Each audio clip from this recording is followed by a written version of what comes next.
മത്തായിയുടെ സുവിശേഷം 4-ാം അധ്യായം 14, 15, 16 വാക്യങ്ങൾ ഇത്തരണത്തിൽ വായിക്കുന്നു.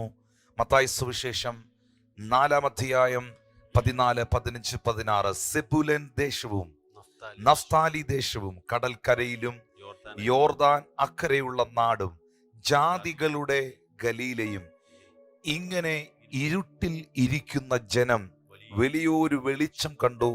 മരണത്തിന്റെ ദേശത്തിലും നിഴലിലും ഇരിക്കുന്നവർക്ക് പ്രകാശം ഉദിച്ചു എന്ന് യെശയ്യാ പ്രവാചകൻ മുഖാന്തിരം അരുളി ചെയ്തത് നിവർത്തിയാകുവാൻ ഇടവന്നു.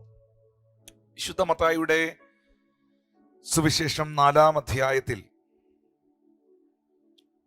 യെശയ്യാവിന്റെ പ്രവചന പുസ്തകം 8-ാം അധ്യായത്തിന്റെ 1 മുതൽ 6 വരെയുള്ള വാക്യങ്ങളിൽ രേഖപ്പെടുത്തിയിരിക്കുന്നതായ ഒരു പ്രൊഫസി, ഒരു പ്രവചനം മത്തായി സുവിശേഷം 4-ാം അധ്യായത്തിൽ കോട്ട് ചെയ്യപ്പെട്ടിരിക്കുകയാണ്.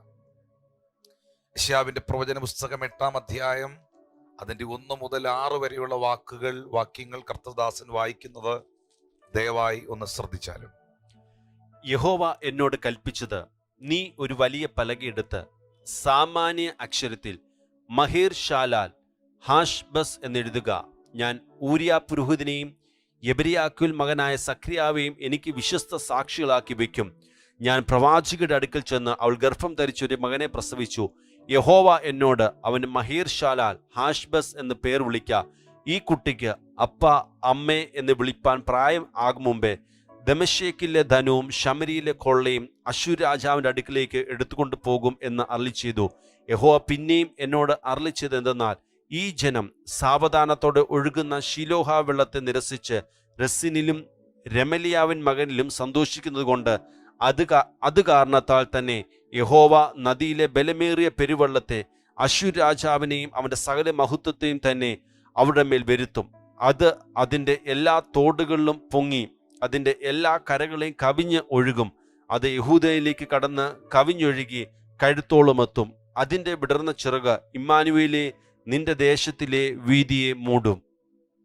താഴോട്ട് വായിക്കാമോ ദേവദാസനെ? നമുക്കൊരു ജാതികളെ കലഹിപ്പീൻ, തകർന്നു പോകുവീൻ, സകല ദൂരദിക്കുകാരുമായുള്ളവരെ ശ്രദ്ധിച്ചുകൊള്ളുവീൻ. ദേവദാസനെ, ഐ എം വെരി സോറി. യെശയ്യാവിന്റെ പ്രവചന പുസ്തകം 9-ാം അധ്യായം, നമ്മളിപ്പോൾ വായിച്ചത് 8-ാം അധ്യായമാണ്. 9-ാം അധ്യായം 1 മുതൽ വായിച്ചാട്ടെ പ്ലീസ്.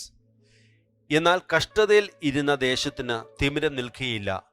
പണ്ട് അവൻ സെബൂലൻ ദേശത്തിനും നഫ്താലി ദേശത്തിനും ഹീനത വരുത്തിയെങ്കിലും പിന്നത്തേതിൽ അവൻ കടൽ വഴിയായി യോർദാൻ അക്കരെയുള്ള ജാതികളുടെ മണ്ഡലത്തിന് മഹത്വം വരുത്തും. ഇരുട്ടിൽ നടന്ന ജനം വലിയൊരു വെളിച്ചം കണ്ടു. അന്ധതമസ്സുള്ള ദേശത്ത് പാർത്തവരുടെ മേൽ പ്രകാശം ശോഭിച്ചു. യെശയ്യാവിന്റെ പ്രവചന പുസ്തകം 9-ാം അധ്യായത്തിന്റെ 1 മുതലുള്ള ഭാഗങ്ങൾ ദയവായിട്ട് ശ്രദ്ധിച്ചാൽ വളരെ ശ്രദ്ധേയമായ ഒരു കാര്യം നിങ്ങൾക്ക് അവിടെ കാണാൻ കഴിയും. അതിൻ്റെ 2-ാമത്തെ വാക്യം വളരെ ഇമ്പോർട്ടൻ്റ് ആണ്. ഇരുട്ടിൽ നടന്ന ജനം വലിയൊരു വെളിച്ചം കണ്ടു. അന്ധതമസ്സുള്ള ദേശത്ത് പാർത്തവരുടെ മേൽ പ്രകാശം ശോഭിച്ചു. നീ വർദ്ധിപ്പിച്ചിട്ടില്ലാത്ത ജാതിയെ വർദ്ധിപ്പിക്കുന്നു. അവർ നിന്റെ സന്നിധിയിൽ സന്തോഷിക്കുന്ന സന്തോഷം കൊയ്ത്തുകാലത്തെ സന്തോഷം പോലെയും കൊള്ള പങ്കിടുമ്പോൾ ആനന്ദിക്കുന്നത് പോലെയും ആകുന്നു.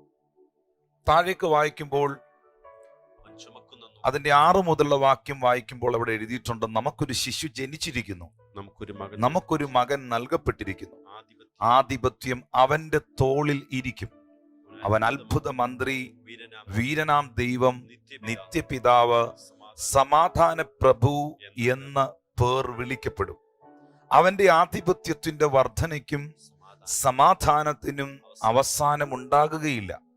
ദാവീദിന്റെ സിംഹാസനത്തിലും അവന്റെ രാജ്യത്വത്തിലും ഇന്നു മുതൽ എന്നേക്കും അവൻ അതിനെ ന്യായത്തോടും നീതിയോടും കൂടെ സ്ഥാപിച്ച് നിലനിർത്തും. സൈന്യങ്ങളുടെ യഹോവയുടെ തീഷ്ണത അതിനെ നിവർത്തിക്കും.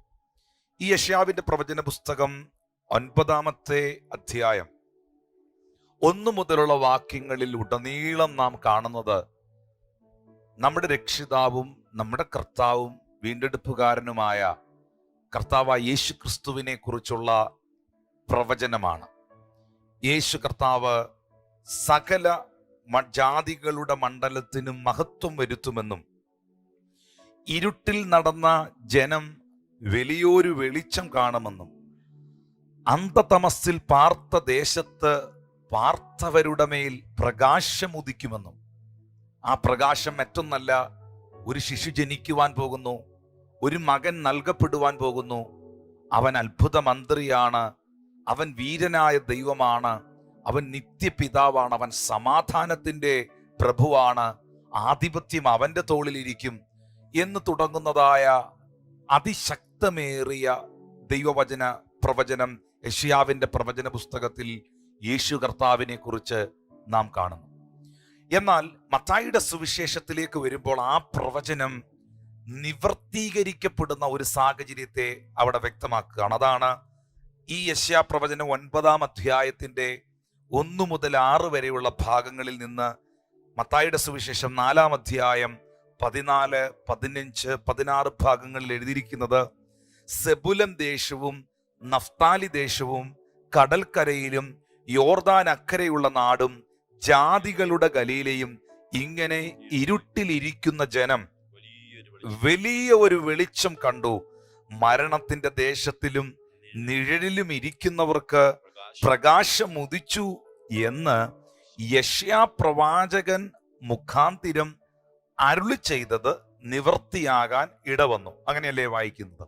അപ്പോൾ യെശയ്യാവിന്റെ പ്രവചന പുസ്തകം 9-ാം അധ്യായത്തിൽ കാണപ്പെടുന്നതായ യേശുക്രിസ്തുവിനെ കുറിച്ചുള്ള പ്രവചനം നിവർത്തീകരിക്കപ്പെട്ടു, നിവർത്തിയായി എന്ന് വ്യക്തമാകുന്നു. ഞാൻ ആ ഭാഗത്തിലേക്ക് തുടർന്ന് പരിശുദ്ധാത്മാവ് നിങ്ങളോട് സംസാരിക്കുമ്പോൾ, അല്ലെങ്കിൽ വചനഭാഗത്ത് നിന്ന് കർത്താവ് നിങ്ങളോട് ഇടപെടുമ്പോൾ അത് നിങ്ങളോടുള്ള ഒരു സന്ദേശമായി, വ്യക്തിപരമായ ഒരു ദൈവിക ആലോചനയായി അത് മാറുമെന്നുള്ളതിൽ ഒരു സംശയവുമില്ല.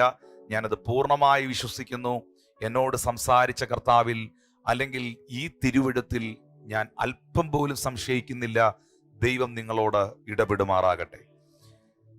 വിശുദ്ധ ബൈബിളിൽ ഇങ്ങനെ ഇരുട്ടിലിരിക്കുന്ന ജനം വലിയൊരു വെളിച്ചം കണ്ടു എന്ന് വിശേഷിപ്പിക്കപ്പെടുവാനുള്ളതിന്റെ ഒരു കാരണം, മലാക്കിയുടെ പ്രവചനം മുതൽ മത്തായിയുടെ സുവിശേഷം വരെയുള്ള ഏകദേശം 400 വർഷ കാലഘട്ടത്തെ ഇരുണ്ട യുഗം അല്ലെങ്കിൽ കറുത്ത കാലഘട്ടം എന്നാണ് വിശേഷിപ്പിച്ചിരുന്നത്. മലാക്കിയുടെ പ്രവചന പുസ്തകം കഴിഞ്ഞാൽ യേശുക്രിസ്തുവിന്റെ പുതിയ നിയമം എന്ന ഒരു പേജിലൂടെ മത്തായിയുടെ സുവിശേഷത്തിലേക്കാണ്, പുതിയ നിയമഭാഗത്തിലേക്കാണ് തിരുവെഴുത്തുകളിലൂടെ നാം വായിക്കുന്നതും നാം കാണപ്പെടുന്നതും. എന്നാൽ ആ മലാക്കിയുടെ പ്രവചനം മുതൽ മത്തായിയുടെ സുവിശേഷം വരെയുള്ള 400 വർഷ കാലഘട്ടങ്ങൾ പ്രവചന ശബ്ദങ്ങളില്ലാതിരുന്ന, ദൈവത്തിന്റെ അരുളപ്പാടുകൾ നിലച്ചുപോയ, പ്രവാചകന്മാരില്ലാതിരുന്ന, ജനം മര്യാദ വിട്ട് നടന്ന ഒരു പ്രത്യേക കാലഘട്ടമായിരുന്നു. എന്നാൽ ആ കാലഘട്ടത്തിന് ശേഷമാണ്, ആ 400 വർഷ ആ നീണ്ട കാലഘട്ടങ്ങൾക്ക് ശേഷമാണ്, ഇതാ യോർദാന്റെ നദിക്കരയിൽ ഒട്ടകത്തിന്റെ തോൽ കൊണ്ട് ധരിച്ച വസ്ത്രവും വെട്ടിക്കിളിയും കാട്ടുതേനും ഒക്കെ ഭക്ഷിച്ചുകൊണ്ട് അതിശക്തമേറിയ ഒരു മാനസാന്തരത്തിന്റെ ദൂത്, മാനസാന്തരത്തിന്റെ സന്ദേശം യോഹന്നാൻ സ്നാപക യോഹന്നാനിലൂടെ മുഴങ്ങപ്പെടുന്നത്. എന്നാൽ ആ യോഹന്നാൻ യോർദാന്റെ നദിയിൽ അനേകർക്ക് സ്നാനം കൊടുത്തുകൊണ്ടിരിക്കുന്ന സമയത്ത് യേശു കർത്താവും അവിടെ എത്തുമ്പോൾ യോഹന്നാൻ പറയുന്ന ഒരു വാർത്തയുണ്ട്. ഇതാ ലോകത്തിന്റെ പാപത്തെ ചുമക്കുന്ന ദൈവത്തിന്റെ കുഞ്ഞാട്, അവന്റെ കാലിലെ ചെരുപ്പിന്റെ ആ ബെൽറ്റിൽ വാറിൽ തൊടുവാൻ പോലും ഞാൻ യോഗ്യനല്ല. ഈ വെള്ളത്തിൽ ഞാൻ നിങ്ങളെ സ്നാനം കഴിപ്പിക്കുമ്പോൾ അവനോ നിങ്ങളെ പരിശുദ്ധാത്മാവിനാലും അഗ്നിയാലും സ്നാനപ്പെടുത്തും. യേശുമുറം അവന്റെ കയ്യിലുണ്ട്. യേശു കർത്താവിനെ കുറിച്ച് വളരെ ആഴമേറിയ ആത്മീയ മർമ്മങ്ങൾ, വെളിപ്പാടുകൾ ആ യോർദാൻ നദിയിൽ നിന്നുകൊണ്ട് യോഹന്നാൻ വ്യക്തമാക്കുന്നു. പഴയ നിയമത്തിന്റെ ഒടുവിലത്തെ അധ്യായമായ സ്നാപക യോഹന്നാൻ യേശു കർത്താവിന് വഴി ഒരുക്കുന്ന ഒരു പശ്ചാത്തലമാണ് അവിടെ നാം തിരുവെഴുത്തുകളിൽ കാണപ്പെടുന്നത്. എന്നാൽ യോഹന്നാൻ ആയിരുന്നില്ല ആ വെളിച്ചം എന്നുള്ളത് യോഹന്നാന്റെ സുവിശേഷം 1-ാം അധ്യായത്തിൽ വ്യക്തമാണ്. ആ വെളിച്ചം മറ്റാരുമായിരുന്നില്ല, സകല ജാതികളെയും പ്രകാശിപ്പിക്കുന്ന വെളിച്ചം, അല്ലെങ്കിൽ ഇരുട്ടിലിരിക്കുന്നവർ കണ്ട വലിയ വെളിച്ചം, ഏതു മനുഷ്യനെയും പ്രകാശിപ്പിക്കുന്ന വെളിച്ചം. ഈ ഉലകത്തിലെ ഒരു പ്രവാചകന്മാരും ഒരു മനുഷ്യരും ഒരു വ്യക്തികളുമായിരുന്നില്ല.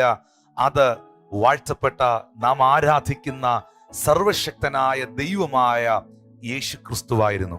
നമുക്ക് ആ ഭാഗം ഒന്ന് വായിക്കാം. യോഹന്നാന്റെ സുവിശേഷം 1-ാം അധ്യായം 1 മുതൽ 12 വരെയുള്ള വാക്യങ്ങൾ തിരുവെഴുത്തുകളിൽ നിങ്ങൾ ശ്രദ്ധിക്കുക. ആദിയിൽ വചനമുണ്ടായിരുന്നു, വചനം ദൈവത്തോടു കൂടെയായിരുന്നു. ഒന്ന് വായിച്ചാട്ടെ പാസ്റ്റർ. വചനം ദൈവമായിരുന്നു, അവൻ ആദിയിൽ ദൈവത്തോടു കൂടെ ആയിരുന്നു. സകലവും അവൻ മുഖാന്തരം ഉളവായി, ഉളവായതൊന്നും അവനെ കൂടാതെ ഉളവായതല്ല. അവനിൽ ജീവൻ ഉണ്ടായിരുന്നു, ജീവൻ മനുഷ്യരുടെ വെളിച്ചമായിരുന്നു. വെളിച്ചം ഇരുളിൽ പ്രകാശിക്കുന്നു, ഇരുളോ അതിനെ പിടിച്ചടക്കിയില്ല. ഇവിടെ വായിക്കപ്പെടുന്ന ഭാഗങ്ങൾ വളരെ പ്രധാനപ്പെട്ടതാണ്. ആദിയിൽ വചനമുണ്ടായിരുന്നു, വചനം ദൈവത്തോടു കൂടെയായിരുന്നു. ഇതെല്ലാം കർത്താവായ യേശു ക്രിസ്തുവിനെ കുറിച്ചുള്ള വെളിപ്പാടുകളാണ്, അല്ലെങ്കിൽ യേശുവിനെ കുറിച്ചുള്ള വചനങ്ങളാണ്. അവൻ ദൈവത്തോടു കൂടെയായിരുന്നു, അവൻ വചനം ദൈവമായിരുന്നു. ആദിയിൽ അവൻ ദൈവത്തോടു കൂടെയായിരുന്നു. സകലവും, ഈ അവനെന്ന് എഴുതിയിരിക്കുമ്പോൾ നമ്മൾ ഈ മലയാളത്തിൽ അവൻ അവൾ എന്നൊക്കെ പറയുന്നത് വാസ്തവത്തിൽ റെസ്പെക്റ്റ് ഇല്ലാതെ പറയുന്ന ഒരു വാക്കായിട്ട് നമുക്ക് തോന്നാറുണ്ട്. പക്ഷെ ഒരിക്കലും നിങ്ങൾ അങ്ങനെ ചിന്തിക്കരുത്. അവിടെ യേശു, സകലവും യേശു മുഖാന്തരം ഉളവായി, അല്ലെങ്കിൽ യേശു ആദിയിൽ ദൈവത്തോടു കൂടെ ആയിരുന്നു. സകലവും യേശു മുഖാന്തരം ഉളവായി, ഉളവായതൊന്നും യേശുവിനെ കൂടാതെ അല്ല. യേശുവിൽ ജീവൻ ഉണ്ടായിരുന്നു, ജീവൻ മനുഷ്യരുടെ വെളിച്ചമായിരുന്നു. വെളിച്ചം ഇരുളിൽ പ്രകാശിക്കുന്നു, ഇരുളോ അതിനെ ഒന്ന് വായിച്ചേ പിടിച്ചടക്കുകയില്ല. ദൈവം അയച്ചിട്ട് ഒരു മനുഷ്യൻ വന്നു, അവന് യോഹന്നാൻ എന്ന് പേർ. അവൻ സാക്ഷ്യത്തിനായി താൻ മുഖാന്തരം എല്ലാവരും വിശ്വസിക്കേണ്ടതിന് വെളിച്ചത്തെക്കുറിച്ച് സാക്ഷ്യം പറയുവാൻ തന്നെ വന്നു. യോഹന്നാൻ സ്നാപകൻ ചെയ്തത് വെളിച്ചത്തെക്കുറിച്ച് സാക്ഷ്യപ്പെടുത്തുകയായിരുന്നു. ആരാണ് വെളിച്ചം? കർത്താവായ യേശു ക്രിസ്തു. എന്താണ് ആ വെളിച്ചത്തിന്റെ പ്രത്യേകത? ആ വെളിച്ചത്തിൽ ജീവനുണ്ട്. വായികൾ തുറന്ന് പറയാമോ? യേശു ക്രിസ്തുവാകുന്ന വെളിച്ചത്തിൽ പ്രകാശം മാത്രമല്ല ഉള്ളത്, അതിനകത്ത് ജീവൻ ഉണ്ട്. ആ ജീവൻ എന്തു ചെയ്യുന്നു? അത് മനുഷ്യരിൽ വെളിച്ചമായി തീരുന്നു. ക്രിസ്തുവിലുള്ള ജീവൻ മനുഷ്യരിൽ വെളിച്ചമായി മനുഷ്യനെയും വെളിച്ചത്തിലേക്ക്, പ്രകാശത്തിലേക്ക് നയിക്കുന്നു. അതുകൊണ്ടാണ് 9-ാമത്തെ വാക്യത്തിൽ എഴുതിയിരിക്കുന്നത്, ഏത് മനുഷ്യനെയും പ്രകാശിപ്പിക്കുന്ന സത്യവെളിച്ചം ലോകത്തിലേക്ക് വന്നുകൊണ്ടിരുന്നു. ഏത് മനുഷ്യനെയും പ്രകാശിപ്പിക്കുന്ന സത്യവെളിച്ചം. അതിനകത്ത് മതമില്ല, ജാതിയില്ല, വർഗ വർണ്ണ വ്യത്യാസങ്ങളില്ല.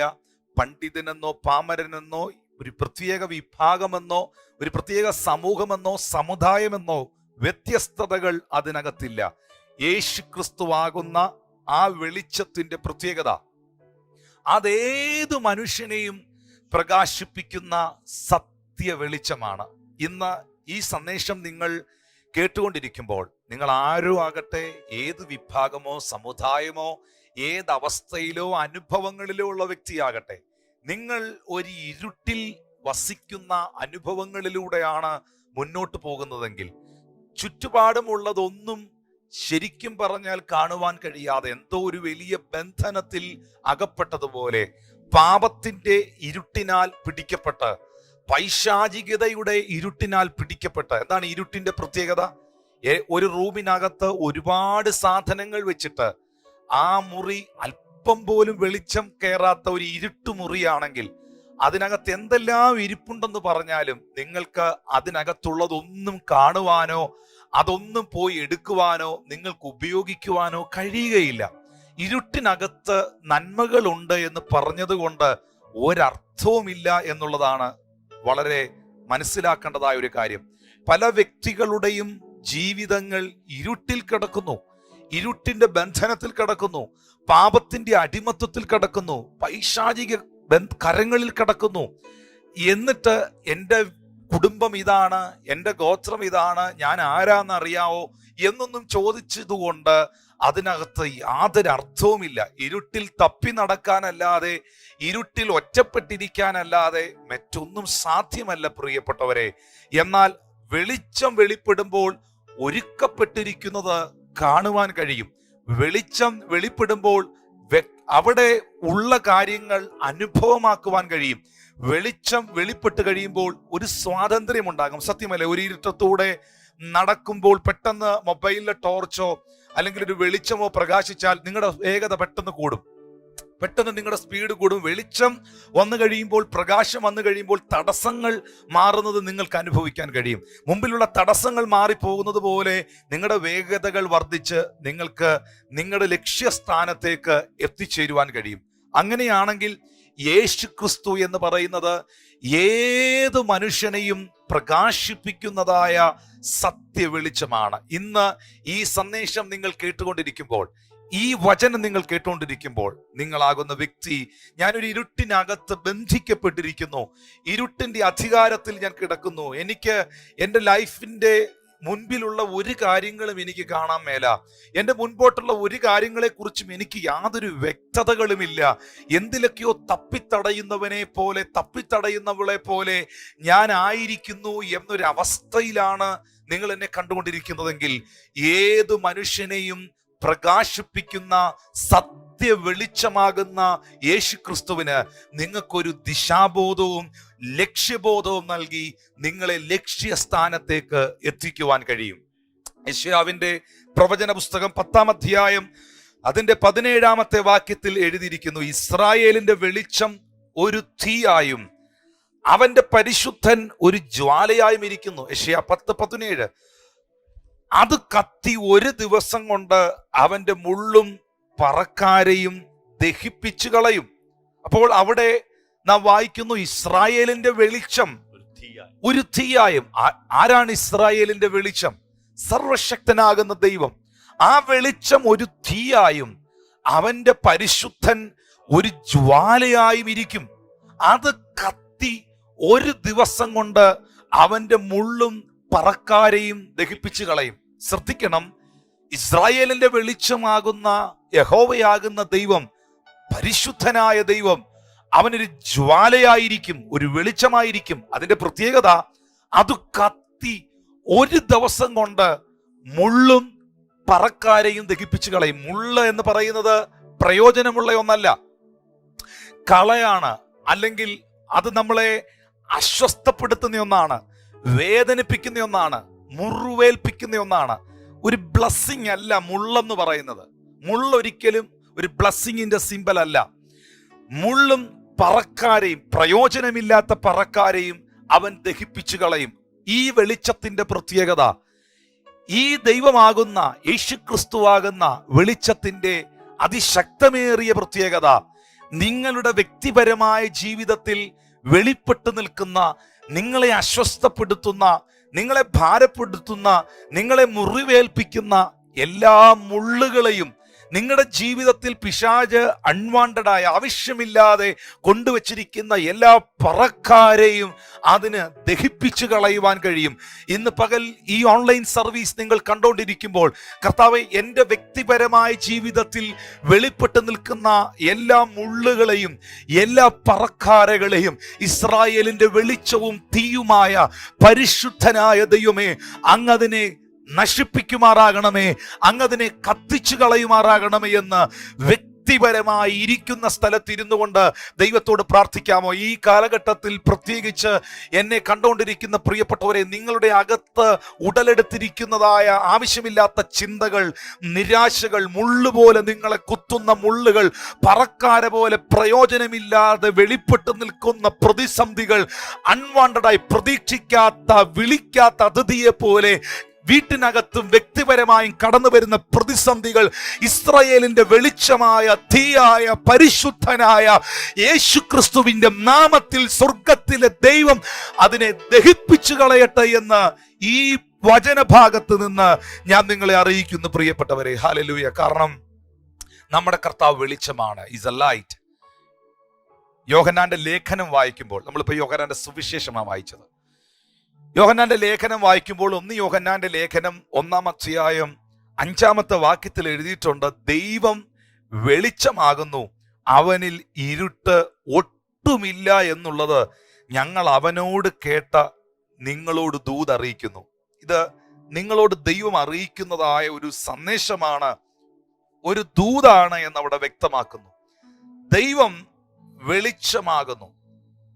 ദൈവം വെളിച്ചമാകുന്നു. God is light and in him is no darkness at all. ദൈവം വെളിച്ചമായതുകൊണ്ട് അവനിൽ ഇരുട്ട് ഒട്ടുമില്ല. അവനിൽ ഇരുട്ടൊട്ടുമില്ല എന്നുള്ളത് ഞങ്ങൾ അവനോട് കേട്ട് നിങ്ങളോട് അറിയിക്കുന്ന ദൂതാകുന്നു. ഈ സന്ദേശം നിങ്ങൾ കേൾക്കുമ്പോൾ നിങ്ങളുടെ ജീവിതവും പ്രകാശപൂരിതമാകുവാൻ, നിങ്ങളുടെ ഭവനത്തിൽ നിങ്ങളൊരു വെളിച്ചമാകുവാൻ, നിങ്ങളുടെ ദേശത്തിൽ നിങ്ങളൊരു വെളിച്ചമാകുവാൻ, ഒരുപാട് പേരുടെ ഇരുളടഞ്ഞ ജീവിതത്തിൽ നിങ്ങളൊരു വെളിച്ചമായിട്ട് നിൽക്കുവാൻ ദൈവം ആഗ്രഹിക്കുന്നു. അത് കർത്താവ് പറഞ്ഞത് വളരെ വ്യക്തമാണ്. ദൈവം ആഗ്രഹിക്കുന്നു എന്ന് പറയുന്നതിനേക്കാൾ സർവോപരിയായിട്ട് അത് ദൈവം നമ്മളോട് പറഞ്ഞ ഒരു കാര്യം തന്നെയാണ്. യേശുക്രിസ്തു പറഞ്ഞു, നിങ്ങൾ ലോകത്തിന്റെ വെളിച്ചമാകുന്നു. യേശുക്രിസ്തു തന്നെ കുറിച്ച് പറഞ്ഞത്, I am the light of the world, ഞാൻ ലോകത്തിന്റെ വെളിച്ചമാകുന്നു എന്നാണ്. എന്നിട്ട് അവിടം കൊണ്ടും തീർന്നില്ല. അവനിൽ വിശ്വസിച്ച, യേശുവിനെ അനുഗമിച്ച ശിഷ്യഗണത്തോട് പറഞ്ഞു, you are the light of the world, നിങ്ങളും ലോകത്തിന്റെ വെളിച്ചമാകുന്നു എന്നുള്ളതാണ്. മലമേലിരിക്കുന്ന പട്ടണം മറഞ്ഞിരിക്കുന്നില്ല, തണ്ടിന്മേലിരിക്കുന്ന വിളക്ക് എല്ലാവർക്കും വെളിച്ചം കൊടുക്കുന്നു. അതുപോലെ നിങ്ങൾ ലോകത്തിന്റെ വെളിച്ചമാകുന്നു എന്നാണ് യേശുക്രിസ്തു നിങ്ങളെ നോക്കി പറഞ്ഞത്. അങ്ങനെയാണെങ്കിൽ ഈ പറയപ്പെട്ട വചനത്തിന്റെ അടിസ്ഥാനത്തിൽ നിന്നുകൊണ്ട് യേശുക്രിസ്തുവിന്റെ നാമത്തിൽ നിങ്ങളുടെ ഭവനത്തിന് നിങ്ങളൊരു വെളിച്ചമായിരിക്കട്ടെ, നിങ്ങളുടെ ദേശത്തിന് നിങ്ങളൊരു വെളിച്ചമായിരിക്കട്ടെ. നിങ്ങളുമായിട്ട് ഇടപെടുന്നവർക്ക് നിങ്ങൾ കുറെ ഇരുട്ട് കൊടുക്കുന്നവരായിട്ടല്ല, ഒരു അന്ധകാരത്തിന്റെ കൈമാറ്റം സംഭവിക്കുന്ന അവസ്ഥയിലല്ല. യേശുക്രിസ്തുവിൽ ജീവിക്കുന്ന ഒരു വിശ്വാസി, ഒരു ദൈവ പൈതൽ ഇരുളടഞ്ഞ ജീവിതങ്ങൾക്ക് ഒരു വെളിച്ചമായി, പ്രകാശമായി മാറേണ്ടത് ആവശ്യമാണ്. കാരണം ദൈവം വെളിച്ചമാകുന്നു, അവനിൽ ഇരുട്ട് ഒട്ടുമില്ല എന്നുള്ളത് ഞങ്ങൾ അവനോട് കേട്ട നിങ്ങളോട് ദൂതറിയിക്കുന്നു. എന്നാൽ ഈ രക്ഷിക്കുന്ന ദൈവം ലോകത്തിൽ വന്നിട്ടും, ഈ വെളിച്ചമാകുന്ന ക്രിസ്തു ഈ ലോകത്തിൽ വന്നിട്ടും എന്തുകൊണ്ട് മനുഷ്യന് ന്യായവിധി ഉണ്ടാകുന്നു? എന്തുകൊണ്ട് മനുഷ്യന്റെ ജീവിതം പ്രതിസന്ധിയിലാകുന്നു? അല്ലെങ്കിൽ പ്രതിസന്ധി എന്ന് ഉദ്ദേശിച്ചത് പാപത്തിലാകുന്നു? മനുഷ്യൻ എന്തുകൊണ്ട് ആ ജഡ്ജ്മെന്റിലേക്ക് പ്രവേശിക്കപ്പെടുന്നു? വെളിച്ചമായ ദൈവം വന്നില്ലേ? രക്ഷകനായ ക്രിസ്തു ഈ ഭൂമിയിൽ വന്നില്ലേ? പിന്നെ എന്തുകൊണ്ട് എൻ്റെ ജീവിതത്തിൽ പ്രതിസന്ധികൾ അല്ലെങ്കിൽ ന്യായവിധികൾ, തിന്മകൾ സംഭവിക്കുന്നു? ഇതിനകത്ത് ശ്രദ്ധിക്കേണ്ടതായ ഒരു കാര്യമുണ്ട്. ആ ഭാഗം യോഹന്നാന്റെ സുവിശേഷം 3-ാം അധ്യായത്തിന്റെ 19 മുതലുള്ള ഭാഗങ്ങളിലാണ് രേഖപ്പെടുത്തിയിരിക്കുന്നത്. യോഹന്നാൻ 3:19 മുതൽ വായിക്കുമ്പോൾ അവിടെ എഴുതിയിട്ടുണ്ട്, ന്യായവിധി എന്നതോ വെളിച്ചം ലോകത്തിൽ വന്നിട്ടും മനുഷ്യരുടെ പ്രവൃത്തി ദോഷമുള്ളതാകയാൽ അവർ വെളിച്ചത്തെക്കാൾ അധികമായിട്ട് ഇരുട്ടിനെ സ്നേഹിച്ചത് തന്നെ. അപ്പോൾ ന്യായവിധി എന്ന് പറയുന്നത് വെളിച്ചം ലോകത്തിൽ വന്നിട്ടും, യേശുക്രിസ്തു ലോകത്തിൽ വന്നിട്ടും മനുഷ്യരുടെ പ്രവൃത്തി ദോഷമുള്ളതാകയാൽ അവർ വെളിച്ചത്തെക്കാൾ ഇരുളിനെ സ്നേഹിച്ചതാകുന്നു. ഇത് എത്ര സത്യമായ ഒരു കാര്യമാണ്. ദൈവം വെളിച്ചമല്ലാത്തത് കൊണ്ടോ, സത്യവാനല്ലാത്തത് കൊണ്ടോ, നന്മയുടെ ഉറവിടമല്ലാത്തത് കൊണ്ടോ അല്ല മനുഷ്യൻ ന്യായവിധിയിൽ പ്രവേശിക്കപ്പെടുന്നത്. മനുഷ്യരുടെ പ്രവൃത്തി ദോഷമുള്ളതാകയാൽ അവർ വെളിച്ചത്തെക്കായിലും, എന്ന് വെച്ചാൽ ആ വെളിച്ചമെന്നുള്ളിടത്ത് യേശുക്രിസ്തു എന്ന് ചേർത്ത് വായിച്ചു കൊള്ളുക.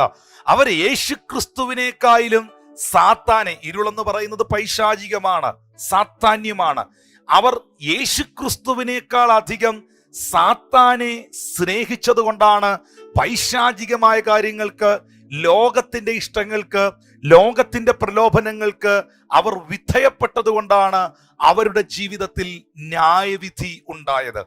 ഇന്ന് എന്നെ കേൾക്കുന്ന വാത്സല്യ ദൈവമക്കൾ, അതിന്റെ 20-ാമത്തെ വാക്യം ശ്രദ്ധിക്കണം.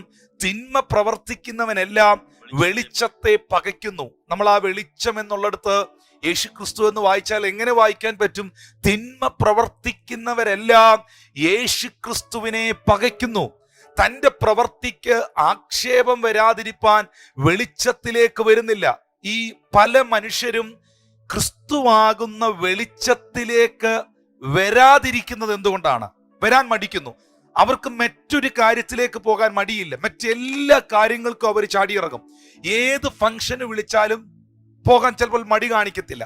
ഏത് പ്രോഗ്രാമുകൾക്ക് വിളിച്ചാലും പോകാൻ ചിലപ്പോൾ മടി കാണിക്കത്തില്ല. പക്ഷെ ഒരു പ്രാർത്ഥനയ്ക്ക് വിളിച്ചാലോ, ദൈവികമായ കാര്യങ്ങൾക്ക് വിളിച്ചാലോ, വചനം കേൾക്കാൻ വിളിച്ചാലോ പലരും വിസമ്മതിക്കുന്നു, പലരും മടി കാണിക്കുന്നു. എന്താണ് അതിന്റെ കാരണം? തിന്മ പ്രവർത്തിക്കുന്നവനെല്ലാം പാപത്തിൽ മുഴുകി പാപത്തിന്റെ സുഖഭോഗങ്ങൾക്കകത്ത് ജീവിക്കുവാൻ ആഗ്രഹിക്കുന്നവരെല്ലാം വെളിച്ചത്തെ പകയ്ക്കുന്നു. ദൈവത്തിലേക്ക് വരാൻ അവർ ഇഷ്ടപ്പെടുന്നില്ല. കാരണം എന്നാ? അവർ ദൈവത്തിലേക്ക് വന്നു കഴിഞ്ഞാൽ അവരുടെ പാപത്തെ അവർക്ക് കാണാൻ പറ്റും. ഇപ്പോ നമ്മുടെ വസ്ത്രത്തിൽ ഒരു അല്പം അഴുക്കിരിപ്പുണ്ടെങ്കിൽ, എൻ്റെ ഷർട്ടിൽ അല്ലെങ്കിൽ നിങ്ങളുടെ ഡ്രസ്സിൽ അഴുക്കുണ്ടെങ്കിൽ, നിങ്ങൾ ഇരുട്ടത്ത് നിന്നാൽ അല്ലെങ്കിൽ വലിയ വെളിച്ചമൊന്നും ഇല്ലാത്തടത്ത് നിന്നാൽ നിങ്ങളുടെ അഴുക്കുകളൊന്നും കാണാൻ പറ്റില്ല. പലപ്പോഴും നമുക്കറിയാം, ലോകത്തിൽ നമ്മൾ കാണുന്നതാണ്, ഈ പാപം ചെയ്യുന്നിടത്തും അല്ലെങ്കിൽ മദ്യശാലകളിലുമൊക്കെ വലിയ ലൈറ്റിന്റെ കീഴിൽ ഇരുന്നൊന്നും അല്ല അവർ ഇത് ചെയ്യുന്നത്. അവിടെ എല്ലാം ലൈറ്റ് വളരെ കുറവാണ്. കാരണം അത് തന്നെ വിളിച്ചു പറയുന്നത് വെളിച്ചത്തിനകത്ത് പാപം ഒന്നും നടക്കുകയില്ലെന്നുള്ളതാണ്. സ്തോത്രം. ഇരുണ്ട വെളിച്ചങ്ങളിലും ഇരുളിന്റെ മറവുകളിലുമാണ് പല തിന്മകളും ഈ ലോകത്തിൽ നടക്കുന്നത്. കാരണം നമ്മുടെ ഉടുപ്പിൽ അല്പം അഴുക്കിരിപ്പുണ്ടെങ്കിൽ, നിങ്ങളുടെ ഡ്രസ്സിൽ അല്പം അഴുക്കിരിപ്പുണ്ടെങ്കിൽ, നിങ്ങൾ ഇരുട്ടത്ത് നിന്നാൽ, ഒരു അരണ്ട വെളിച്ചത്ത് നിന്നാൽ അത് വ്യക്തമാകില്ല. പക്ഷെ നല്ല കത്തി നിൽക്കുന്ന ഒരു ലൈറ്റിന്റെ അടുത്തേക്ക്, ഒരു ട്യൂബ് ലൈറ്റിന്റെ അടുത്തേക്ക് നിങ്ങൾ അടുത്തോട്ട് വരും തോറും ഈ പറ്റിപ്പിടിച്ചിരിക്കുന്ന കറ, അഴുക്ക് തെളിഞ്ഞു വരുന്ന കാഴ്ച നിങ്ങൾക്കുണ്ടാകും. എപ്പോഴും അങ്ങനെയാണ്. ദൈവത്തിൽ നിന്ന് വളരെ ദൂരെ ജീവിക്കുന്ന ഒരു വ്യക്തിക്ക് ഒരിക്കലും ഒരു കാരണവശാലും തൻ്റെ പാപത്തെ, തൻ്റെ കുറവിനെ തനിക്ക് കാണാൻ കഴിയില്ല. ബാക്കിയുള്ളവരെല്ലാം അവർ വായി വരുന്നതൊക്കെ പറയുന്നു, ബാക്കിയുള്ളവരെല്ലാം അവർ കളിയാക്കുന്നു. പക്ഷേ അവരൊരിക്കലും അവരെ ശ്രദ്ധിക്കുന്നില്ല. പക്ഷെ അവർ എന്ന് ദൈവസന്നിധിയിലേക്ക് വരുന്നോ, ആ പറയപ്പെട്ട വ്യക്തി ഈ വെളിച്ചത്തിലേക്ക് വരുന്നോ, വരുമ്പോഴാണ് അവർ പറയുന്നത്, അയ്യോ ഞാനൊരു പാപിയായിരുന്നു, എന്നിൽ ഒരുപാട് കുറവുണ്ടായിരുന്നു, നേരത്തെ ഇതിലേക്ക് വരേണ്ടതായിരുന്നു, ഇപ്പോഴാണ് എനിക്ക് മനസ്സിലായത് യഥാർത്ഥ ജീവിതം എന്താണ്, യഥാർത്ഥ ലൈഫ് എന്താണ്. ഇപ്പം ഞാൻ ഇത് പ്രസംഗിച്ചുകൊണ്ടിരിക്കുമ്പോഴും വ്യക്തിപരമായി ഇത് അനുഭവിച്ചവർ എന്നെ കേൾക്കുന്നുണ്ട്. ഒരു കാലഘട്ടത്തിൽ പാപത്തിൽ മുഴുകി ജീവിച്ചപ്പോൾ ഇങ്ങനെയുള്ള പ്രാർത്ഥനകളെയും ആരാധനകളെയും ദൈവവിശ്വാസത്തെയും വചനത്തെയും ഒക്കെ ഞാൻ ഒരുപാട് കളിയാക്കിയിട്ടുള്ള മനുഷ്യനാണ്. ഞാനും നിങ്ങളും ഒക്കെ ഒത്തിരി കളിയാക്കിയിട്ടുണ്ട്, ഒത്തിരി ഇതിനെ തെറ്റിദ്ധരിച്ചിട്ടുണ്ട്. പക്ഷേ ഈ ദൈവസ്നേഹത്തിലേക്ക്, ഈ വെളിച്ചത്തിന്റെ അരികിലേക്ക് നമ്മൾ വന്നു കഴിഞ്ഞപ്പോഴാണ് ഇതിനകത്തെ അർത്ഥം എന്താണ്, ഇതിന്റെ ആഴം എന്താണ്, ഇതിനകത്തെ വിശ്വാസം എന്താണ്, ഇതിന്റെ അനുഭവങ്ങൾ എന്താണെന്ന് വ്യക്തിപരമായി നമുക്ക് തിരിച്ചറിയാൻ കഴിഞ്ഞു. അതുകൊണ്ട് തിന്മ പ്രവർത്തിക്കുന്നവനെല്ലാം ആ പാപത്തിൽ തുടരുവാൻ, മദ്യപാനത്തിൽ തുടരുവാൻ, മ്ലേച്ഛതയിൽ തുടരുവാൻ, pornographyയിൽ തുടരുവാൻ, വ്യഭിചാരത്തിൽ തുടരുവാൻ ആഗ്രഹിക്കുന്നവരെല്ലാം യേശുക്രിസ്തുവാകുന്ന വെളിച്ചത്തെ പകയ്ക്കുന്നു. അവരിതിലോട്ട് വരാൻ താല്പര്യപ്പെടുന്നില്ല. കാരണം 14-ാമത്തെ സങ്കീർത്തനം അതിന്റെ 1-2 വാക്യങ്ങളിൽ എഴുതിയിട്ടുണ്ട്, ദൈവം ഇല്ല എന്ന് മൂഢൻ തന്റെ ഹൃദയത്തിൽ പറയുന്നു, അവർ വഷളന്മാരായി മ്ലേച്ഛത പ്രവർത്തിക്കുന്നു, നന്മ ചെയ്യുന്നവൻ ആരുമില്ല, ദൈവത്തെ അന്വേഷിക്കുന്ന ബുദ്ധിമാനുണ്ടോ എന്ന് കാണുവാൻ യഹോവ സ്വർഗത്തിൽ നിന്ന് മനുഷ്യപുത്രന്മാരെ നോക്കുന്നു. അവിടെ വളരെ വ്യക്തമായിട്ട് എഴുതിയിട്ടുണ്ട്, ദൈവം ഇല്ല എന്ന് വലിയ വിദ്യാഭ്യാസമുള്ളവൻ പറയുന്നു എന്നല്ല എഴുതിയിരിക്കുന്നത്. ദൈവമില്ല എന്ന് ഒരുപാട് അറിവുകളുള്ള മനുഷ്യൻ പറയുന്നു എന്നല്ല എഴുതിയിരിക്കുന്നത്. ദൈവം ഇല്ല എന്നുള്ളത് മൂഢൻ, ഫൂളിഷ് മാൻ അവന്റെ ഹൃദയത്തിൽ പറയുന്നു. അവർ ആരാണ്? ഈ അവർ എന്ന് വിശേഷിപ്പിച്ചിരിക്കുന്നത് ആരാണ്? ദൈവം ഇല്ലെന്ന് പറയുന്നവർ. ഇതൊക്കെ ചുമ്മാതാണ്, ദൈവമൊന്നുമില്ല, ഇതൊക്കെ തട്ടിപ്പാണ്, ഇതൊക്കെ വെറുതെയാണ് എന്ന് പറയുന്ന അവർ വഷളന്മാരായി മ്ലേച്ഛത പ്രവർത്തിക്കുന്നു. നന്മ ചെയ്യുന്നവൻ ആരുമില്ല. അപ്പം വഷളന്മാരായി നടന്ന് മ്ലേച്ഛത പ്രവർത്തിക്കണമെങ്കിൽ ദൈവം ഇല്ലെന്ന് തന്നെ പറയണം. ഇതൊക്കെ തട്ടിപ്പാന്ന് തന്നെ പറയണം. വഷളനായി നടന്ന് മ്ലേച്ഛത പ്രവർത്തിക്കണമെങ്കിൽ ഇതെല്ലാം കളിപ്പീരാന്ന് തന്നെ പറയണം. കാരണം ദൈവം ഉണ്ടെന്ന് വിശ്വസിച്ച്, ദൈവവചനത്തിൽ വിശ്വസിച്ച്, വെളിച്ചമാകുന്ന ക്രിസ്തുവിലേക്ക് ഒരു വ്യക്തി വന്നാൽ അവൻ ദൈവകൃപയിൽ ജീവിക്കണം. അവന്റെ പാപത്തോട് അവൻ വിട പറയണം. അവൻ ലോകസ്നേഹത്തോട് വിട പറഞ്ഞ് യഥാർത്ഥമായ മാതൃകയുള്ള സത്യസന്ധതയുള്ള ഒരു അനുഗ്രഹിക്കപ്പെട്ട ജീവിതം അവൻ നയിക്കുവാൻ വിധേയപ്പെടണം. അതാണ് യഥാർത്ഥത്തിലുള്ള ഏറ്റവും നല്ല ജീവിതം എന്ന് പറയുന്നത്. അത് അനുഭവിച്ചവർക്കായി ഞാൻ ദൈവത്തെ സ്തുതിക്കുന്നു. ഒരുപക്ഷെ ഒത്തിരി പണം അവരുടെ കയ്യിൽ കണ്ടെന്ന് വരത്തില്ല, ഒത്തിരി കൊള്ള നടത്തിയതൊന്നും അവരുടെ കയ്യിൽ കണ്ടെന്ന് വരത്തില്ല, തട്ടിപ്പും വെട്ടിപ്പിലൂടെ നേടിയതൊന്നും അവരുടെ കയ്യിൽ കണ്ടെന്ന് വരത്തില്ല, അഴിമതികളിലൂടെ നേടിയെടുത്തതോ അല്ലെങ്കിൽ കൈക്കൂലി വാങ്ങിയതോ ഒന്നും അവരുടെ കയ്യിൽ കണ്ടെന്ന് വരത്തില്ല. പക്ഷേ അവരുടെ ജീവിതത്തിൽ കഞ്ഞിയേ ഉള്ളെങ്കിലും, അല്പമേ ഉള്ളെങ്കിലും, എന്തെങ്കിലുമൊക്കെ കഴിക്കാനുള്ളെങ്കിലും, വലിയ ബംഗ്ലാവുകളൊന്നും ഇല്ലെങ്കിലും വ്യക്തിപരമായി അവർ അനുഭവിക്കുന്ന ഒരു സ്വസ്ഥതയുണ്ടാകും. വ്യക്തിപരമായി അവർ അനുഭവിക്കുന്ന ഒരു സന്തോഷമുണ്ടാകും. വ്യക്തിപരമായി അവർ അനുഭവിക്കുന്ന ഒരു സുരക്ഷിതത്വം ഉണ്ടാകും. ആ സുരക്ഷിതത്വം മനുഷ്യനിലല്ല, ആ സുരക്ഷിതത്വം മതത്തിലല്ല, ആ സുരക്ഷിതത്വം വ്യക്തികളിലല്ല, ആ സുരക്ഷിതത്വം വെളിച്ചമാകുന്ന യേശുക്രിസ്തുവിൽ മാത്രമാണ്. ഹല്ലേലൂയ. അപ്പോൾ ദൈവമില്ല എന്ന് മൂഢൻ തന്റെ ഹൃദയത്തിൽ പറയുന്നു.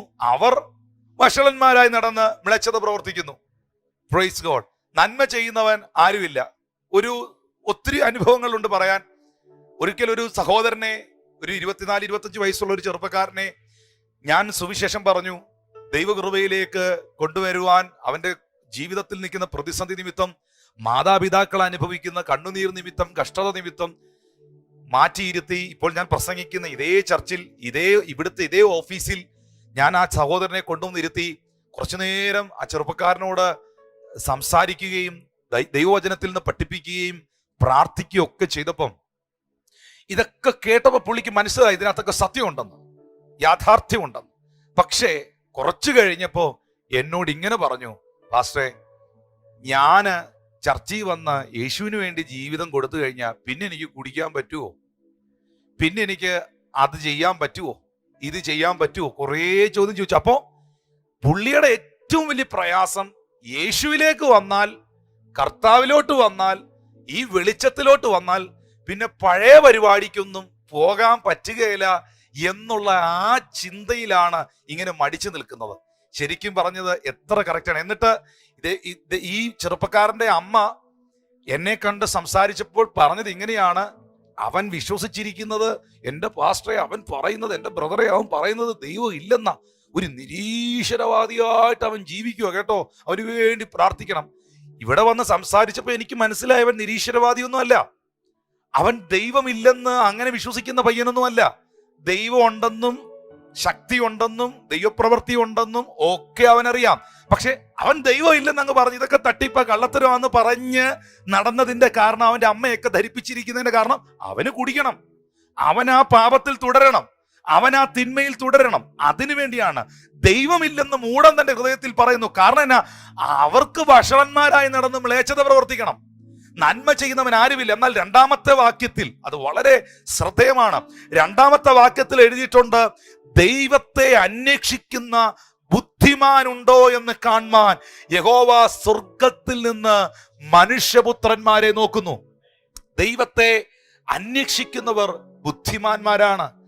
ദൈവത്തെ അന്വേഷിച്ചവർ ബുദ്ധിയുള്ളവരാണ്, പരിജ്ഞാനമുള്ളവരാണ്. ഈ ലോകത്തിലെ ഒരുപാട് ശാസ്ത്രജ്ഞന്മാർ, ഒരുപാട് അറിവുള്ളവർ, ലോകപരമായ അറിവുള്ളവർ, അവരുടെ ജീവിതത്തിൽ അവർ ക്രിസ്തുവിനെ കണ്ടെത്തി അനവധി വ്യക്തിത്വങ്ങളുണ്ട്.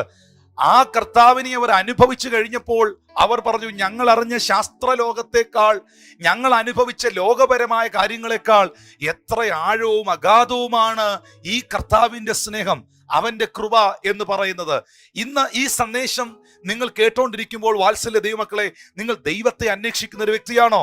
നിങ്ങൾ ദൈവത്തിന്റെ മുഖം അന്വേഷിക്കുന്ന ഒരു വ്യക്തിയാണോ? ആണെങ്കിൽ ഈ വാക്യം ഒന്ന് ശ്രദ്ധിച്ചോണം. 2 ദിനവൃത്താന്ത പുസ്തകം 16-ാം അധ്യായം 9-ാമത്തെ വാക്യം. ഈ പ്രതിസന്ധികളുടെ നടുവിലും, ഈ പ്രതികൂലത്തിന്റെ നടുവിലും, ഈ വെല്ലുവിളികളുടെ നടുവിലും കുറെ ദൈവനിഷേധികളുടെ കൂടെ കൂടിയിട്ട് നിങ്ങളും ഒരു ദൈവനിഷേധിയായി തീരുകയല്ല, പ്രസ്തുത ഒരു മൂഢനായി മാറുകയല്ല, പിന്നെയോ ബുദ്ധിമാനായി ദൈവത്തെ അന്വേഷിക്കുന്ന മനുഷ്യനായി ദൈവത്തോട് ചേർന്നിരിക്കുന്ന വ്യക്തിത്വമായി നിങ്ങൾ തീരുന്നെങ്കിൽ 2 ദിനവൃത്താന്തം 16:9 എഴുതിയിരിക്കുന്നു, യഹോവയുടെ കണ്ണ് തങ്കൽ ഏകാഗ്രചിത്തന്മാരായിരിക്കുന്നവർക്ക് വേണ്ടി. വായിക്കാം. യഹോവയുടെ കണ്ണ് തങ്കൽ ഏകാഗ്രത ചിത്രന്മാരായിരിക്കുന്നവർക്ക് വേണ്ടി തന്നെത്താൻ ബലവാൻ എന്ന് കാണിക്കേണ്ടതിന് ഭൂമിയിൽ എല്ലായിടവും ഊടാടിക്കൊണ്ടിരിക്കുന്നു. യഹോവയുടെ കണ്ണ് തങ്കൽ ഏകാഗ്ര ചിത്തന്മാരായിരിക്കുന്നവർക്ക് വേണ്ടി. ദൈവത്തിന്റെ കണ്ണ് ദൈവത്തിൽ ഏകാഗ്രതയോടെ പ്രാർത്ഥനയോടെ ഇരിക്കുന്നവർക്ക് വേണ്ടി തന്നെത്താൻ ബലവാനെന്ന് കാണിക്കേണ്ടതിന്. ദൈവം ബലവാനാണ്, അവൻ സർവശക്തനാണെന്ന് കാണിക്കേണ്ടതിന് ഭൂമിയിലെല്ലാം ഊടാടിക്കൊണ്ടിരിക്കുന്നു. അപ്പോ ഈ ഭൂമിയിലെല്ലാം ദൈവത്തെ അന്വേഷിക്കുന്നവരെ ദൈവം അന്വേഷിക്കുന്നു. അവന്റെ കണ്ണ് ഈ ഭൂമിയിലെല്ലാം ഊടാടിക്കൊണ്ടിരിക്കുന്നു. ആ സമയത്ത് മുഴങ്കാൽ മടക്കി ദൈവമുഖത്ത് നോക്കി പ്രാർത്ഥിക്കുന്ന, ആരാധിക്കുന്ന, സ്തുതിക്കുന്ന പ്രിയ ദൈവപൈതലേ, ദൈവം തന്റെ ശക്തി, താൻ ബലവാനെന്ന് നിന്നിൽ വെളിപ്പെടുത്തും. താൻ ബലവാനെന്ന് കാണിക്കേണ്ടതിന് തന്റെ കണ്ണ് ഭൂമിയിൽ ഊടാടിക്കൊണ്ടിരിക്കുന്നല്ലേ. അപ്പോൾ ദൈവത്തെ അന്വേഷിക്കുന്ന, കർത്താവിനോട് ചേർന്നിരിക്കുന്ന, പ്രാർത്ഥിക്കുന്ന ഒരു വ്യക്തിത്വമാണ് താങ്കളെങ്കിൽ താങ്കളുടെ ഭവനത്തിൽ, വ്യക്തിപരമായ ജീവിതത്തിൽ ദൈവത്തിന്റെ ബലം, അവന്റെ മൈറ്റി പവർ അവൻ മാനിഫെസ്റ്റ് ചെയ്യും. ദൈവത്തിന്റെ ശക്തി എന്തെന്ന് അവൻ കാണിക്കും. അങ്ങനെ തന്നെയാണ് അവിടെ എഴുതിയിരിക്കുന്നത്. തന്നെത്താൻ ബലവാനെന്ന് കാണിക്കേണ്ടതിന് അത് ഉറപ്പായിട്ടും അവൻ വെളിപ്പെടുത്തും. ഈ ദിവസങ്ങളിൽ ഉപവസിച്ചവരെന്നെ കേൾക്കുന്നുണ്ടോ? പ്രാർത്ഥിക്കുന്നവരെന്നെ കേൾക്കുന്നുണ്ടോ? രാത്രിയുടെ യാമങ്ങളിൽ കരയുന്നവരെന്നെ കേൾക്കുന്നുണ്ടോ? ദൈവവചനം ധ്യാനിക്കുന്നവരെന്നെ കേൾക്കുന്നുണ്ടോ? ദൈവസന്നിധിയിൽ മാറിയിരുന്ന് ഒറ്റയ്ക്കിരുന്ന് പ്രാർത്ഥിക്കുന്നവരെന്നെ ശ്രദ്ധിക്കുന്നുണ്ടോ? ഈ വചനത്തിൽ നിന്ന് 2 ദിനവൃത്താന്തം 16:9 നിന്ന് ഈ വചനത്തിന് മാറ്റമില്ലാത്തത് കൊണ്ട് ഞാൻ നിങ്ങളെ നോക്കി പറയുന്നു, നിങ്ങളുടെ കുടുംബത്തിൽ, നിങ്ങളുടെ വ്യക്തിപരമായ ജീവിതത്തിൽ ദൈവം ബലവാനെന്ന് വെളിപ്പെടുത്തും. നിങ്ങൾ സേവിച്ച, പ്രാർത്ഥിച്ച, വിശ്വസിച്ച കർത്താവ് സർവശക്തനായ ദൈവമാണെന്ന് അവൻ മാനിഫെസ്റ്റ് ചെയ്തിരിക്കും. Hallelujah, praise God. എന്നെ കേൾക്കുന്ന സഹോദരങ്ങളെ, ദൈവം ഇല്ലെന്നൊരു മനുഷ്യൻ പറയുന്നത് ബുദ്ധിമാനായതുകൊണ്ടല്ല. ദൈവനിഷേധിയായി തീർന്നത് വഷളനായി നടന്ന് മ്ലേച്ഛത പ്രവർത്തിക്കാനാണ്. ഞാൻ ഈ ഭാഗം ധ്യാനിക്കുന്ന സമയത്ത് ഈ സങ്കീർത്തനം 14:1-2 വായിച്ചത്. അധികം നിങ്ങൾ ശ്രദ്ധിച്ചു കാണുകയില്ല. ഒരു വേദഭാഗം നിങ്ങളെ ഒന്ന് കാണിക്കുകയാണ്. അത് പക്ഷെ ഭയങ്കര ശ്രദ്ധേയമാണ്. സങ്കീർത്തന പുസ്തകം തന്നെ 10-ാം അധ്യായത്തിന്റെ 3-4 വാക്യങ്ങളൊന്ന് വായിച്ചാൽ അവിടെ എഴുതിയിട്ടുണ്ട്, ദുഷ്ടൻ തന്റെ മനോരഥത്തിൽ പ്രശംസിക്കുന്നു. ദുഷ്ടൻ തന്റെ മനോരഥത്തിൽ, അവന്റെ ആഗ്രഹങ്ങളിൽ, അവന്റെ സ്വപ്നങ്ങളിൽ പ്രശംസിക്കുന്നു. ദുരാഗ്രഹി യഹോവയെ ത്യജിച്ച് നിന്ദിക്കുന്നു. അപ്പോൾ മനോരഥങ്ങളിൽ പ്രശംസിക്കുന്ന, പലത് സ്വപ്നം കാണുന്നവരുണ്ട്, പല ആവശ്യമില്ലാത്ത കാര്യങ്ങൾ സ്വപ്നം കാണുന്നവരുണ്ട്. ദുരാഗ്രഹി യഹോവയെ ത്യജിച്ച് നിന്ദിക്കുന്നു. 4-ാമത്തെ വാക്യോടൊന്ന് വായിച്ചാൽ അതങ്ങ് ക്ലിയർ ആകും. ദുഷ്ടൻ ഉന്നത ഭാവത്തോടെ അവൻ ചോദിക്കയില്ല എന്ന് പറയുന്നു. ദൈവമില്ല എന്നാകുന്നു അവന്റെ നിരൂപണം. ആർക്കാണ് ദൈവമില്ല എന്നുള്ള നിരൂപണം വന്നിരിക്കുന്നത്? ദൈവമില്ല എന്നുള്ള ആ ഒരു സ്റ്റാൻഡിലേക്ക് വന്നിരിക്കുന്നത് ആരാണ്? ദുഷ്ടനായവൻ, ദുരാഗ്രഹിയായവൻ. അതുകൊണ്ടാണ് അതിന്റെ 3-ാമത്തെ വാക്യത്തിനകത്ത് വളരെ വ്യക്തമായിട്ട് എഴുതിയിരിക്കുന്നത്, ദുരാഗ്രഹി എന്ത് ചെയ്യുന്നു? യഹോവയെ ത്യജിച്ചു പറയുന്നു. അപ്പൊ ആഗ്രഹിച്ച കാര്യം നടക്കാതിരിക്കുമ്പം, ഇഷ്ടപ്പെട്ട കാര്യം നടക്കാതിരിക്കും, അത് ദൈവഹിതമാണോ ദൈവഹിതമോ അല്ലയോ എന്നൊന്നും എനിക്ക് അറിയേണ്ട കാര്യമൊന്നുമില്ല. ഞാൻ ആഗ്രഹിച്ച കാര്യം, ഞാൻ പ്രാർത്ഥിച്ച കാര്യം, ഞാൻ ചോദിച്ച കാര്യം, ചോദിച്ച സമയത്ത്, ചോദിച്ച ടൈമിൽ, ചോദിച്ച ഡേറ്റിൽ എനിക്ക് കിട്ടണം.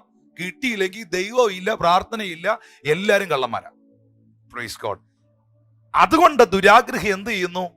ദൈവത്തെ ത്യജിച്ചു പറയുന്നു. പിന്നെ പറയും ദൈവം ഇല്ല, ഇതിനകത്തങ്ങ് വിശ്വസിച്ചിട്ടൊന്നും യാതൊരു കാര്യമില്ലെന്ന് പറയും.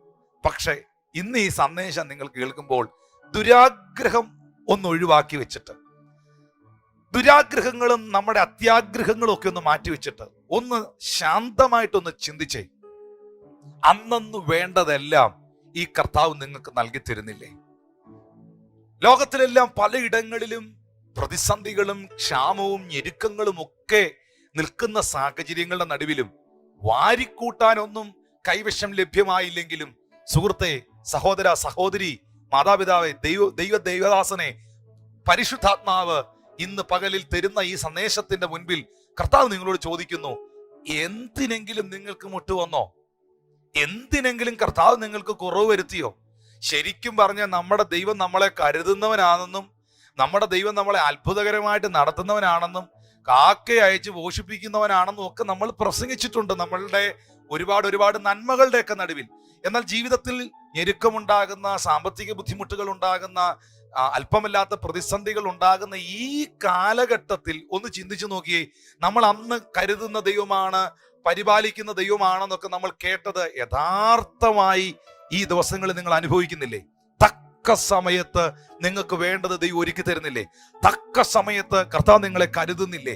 തക്ക സമയത്ത് നിങ്ങളുടെ ആവശ്യങ്ങൾ അറിഞ്ഞ് ആകാശത്തിന്റെ കിളിവാതിലുകൾ തുറന്ന് ദൈവം നിങ്ങളെ അനുഗ്രഹിക്കുന്നില്ലേ? നിങ്ങൾ ചോദിച്ചതിലും നിങ്ങൾ നനച്ചതിലും അത്യന്തപരമായി കർത്താവ് നിങ്ങളെ നടത്തുന്നില്ലേ? എന്തിനെങ്കിലും ദൈവം നിങ്ങൾക്ക് മുട്ടുവരുത്തിയോ?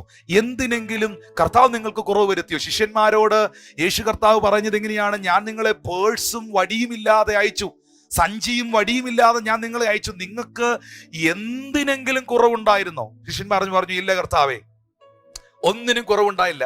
പേഴ്സ് ഇല്ലാതെ ഞാൻ നിങ്ങളെ അയച്ചിട്ടും നിങ്ങൾക്ക് എന്തിനെങ്കിലും കുറവ് വന്നോ? ഒരു കാരണവശാലും ഉണ്ടല്ല. കാരണം എന്നെ കരുതുന്നത്, എന്നെ പുലർത്തുന്നത് എൻ്റെ കുടുംബക്കാരോ നാട്ടുകാരോ അല്ല.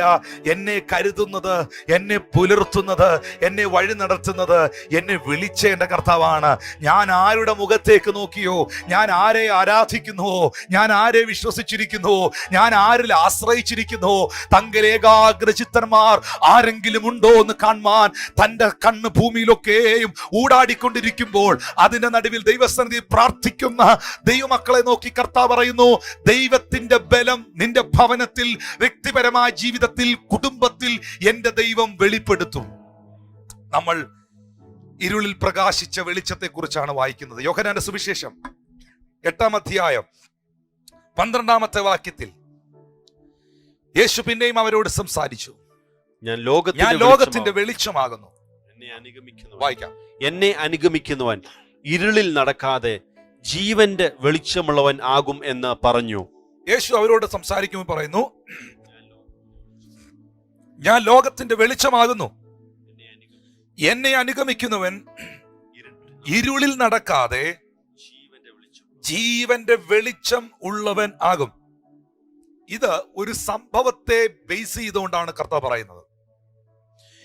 ഈ യോഹന്നാന്റെ സുവിശേഷം 8-ാം അധ്യായത്തിന്റെ 1 മുതലുള്ള വാക്യങ്ങളിലാണ് വ്യഭിചാര കുറ്റത്തിൽ പിടിച്ച ഒരു സ്ത്രീയെ ആലയത്തിന്റെ നടുവിൽ കൊണ്ടുവന്ന് നിർത്തി അവളെ കല്ലെറിഞ്ഞു കൊല്ലണമോ വേണ്ടയോ എന്നുള്ള ചോദ്യം പരീശന്മാർ ചോദിക്കുന്നതായ ആ സാഹചര്യത്തിന്റെ നടുവിൽ നിങ്ങളിൽ പാപം ചെയ്യാത്തവൻ ഇവളെ കല്ലെറിയട്ടെ എന്ന് യേശു പറയുകയും മൂത്തവരും ഇളയവരും മനസ്സാക്ഷിയുടെ ആക്ഷേപമേതുവായി കല്ലുകൾ നിലത്തിട്ട് മടങ്ങി പോവുകയും ഒടുവിൽ സ്ത്രീയും കർത്താവ് മാത്രം അവിടെ ശേഷിക്കുകയും, ആര് നിനക്ക് ശിക്ഷ വിധിച്ചില്ലയോ?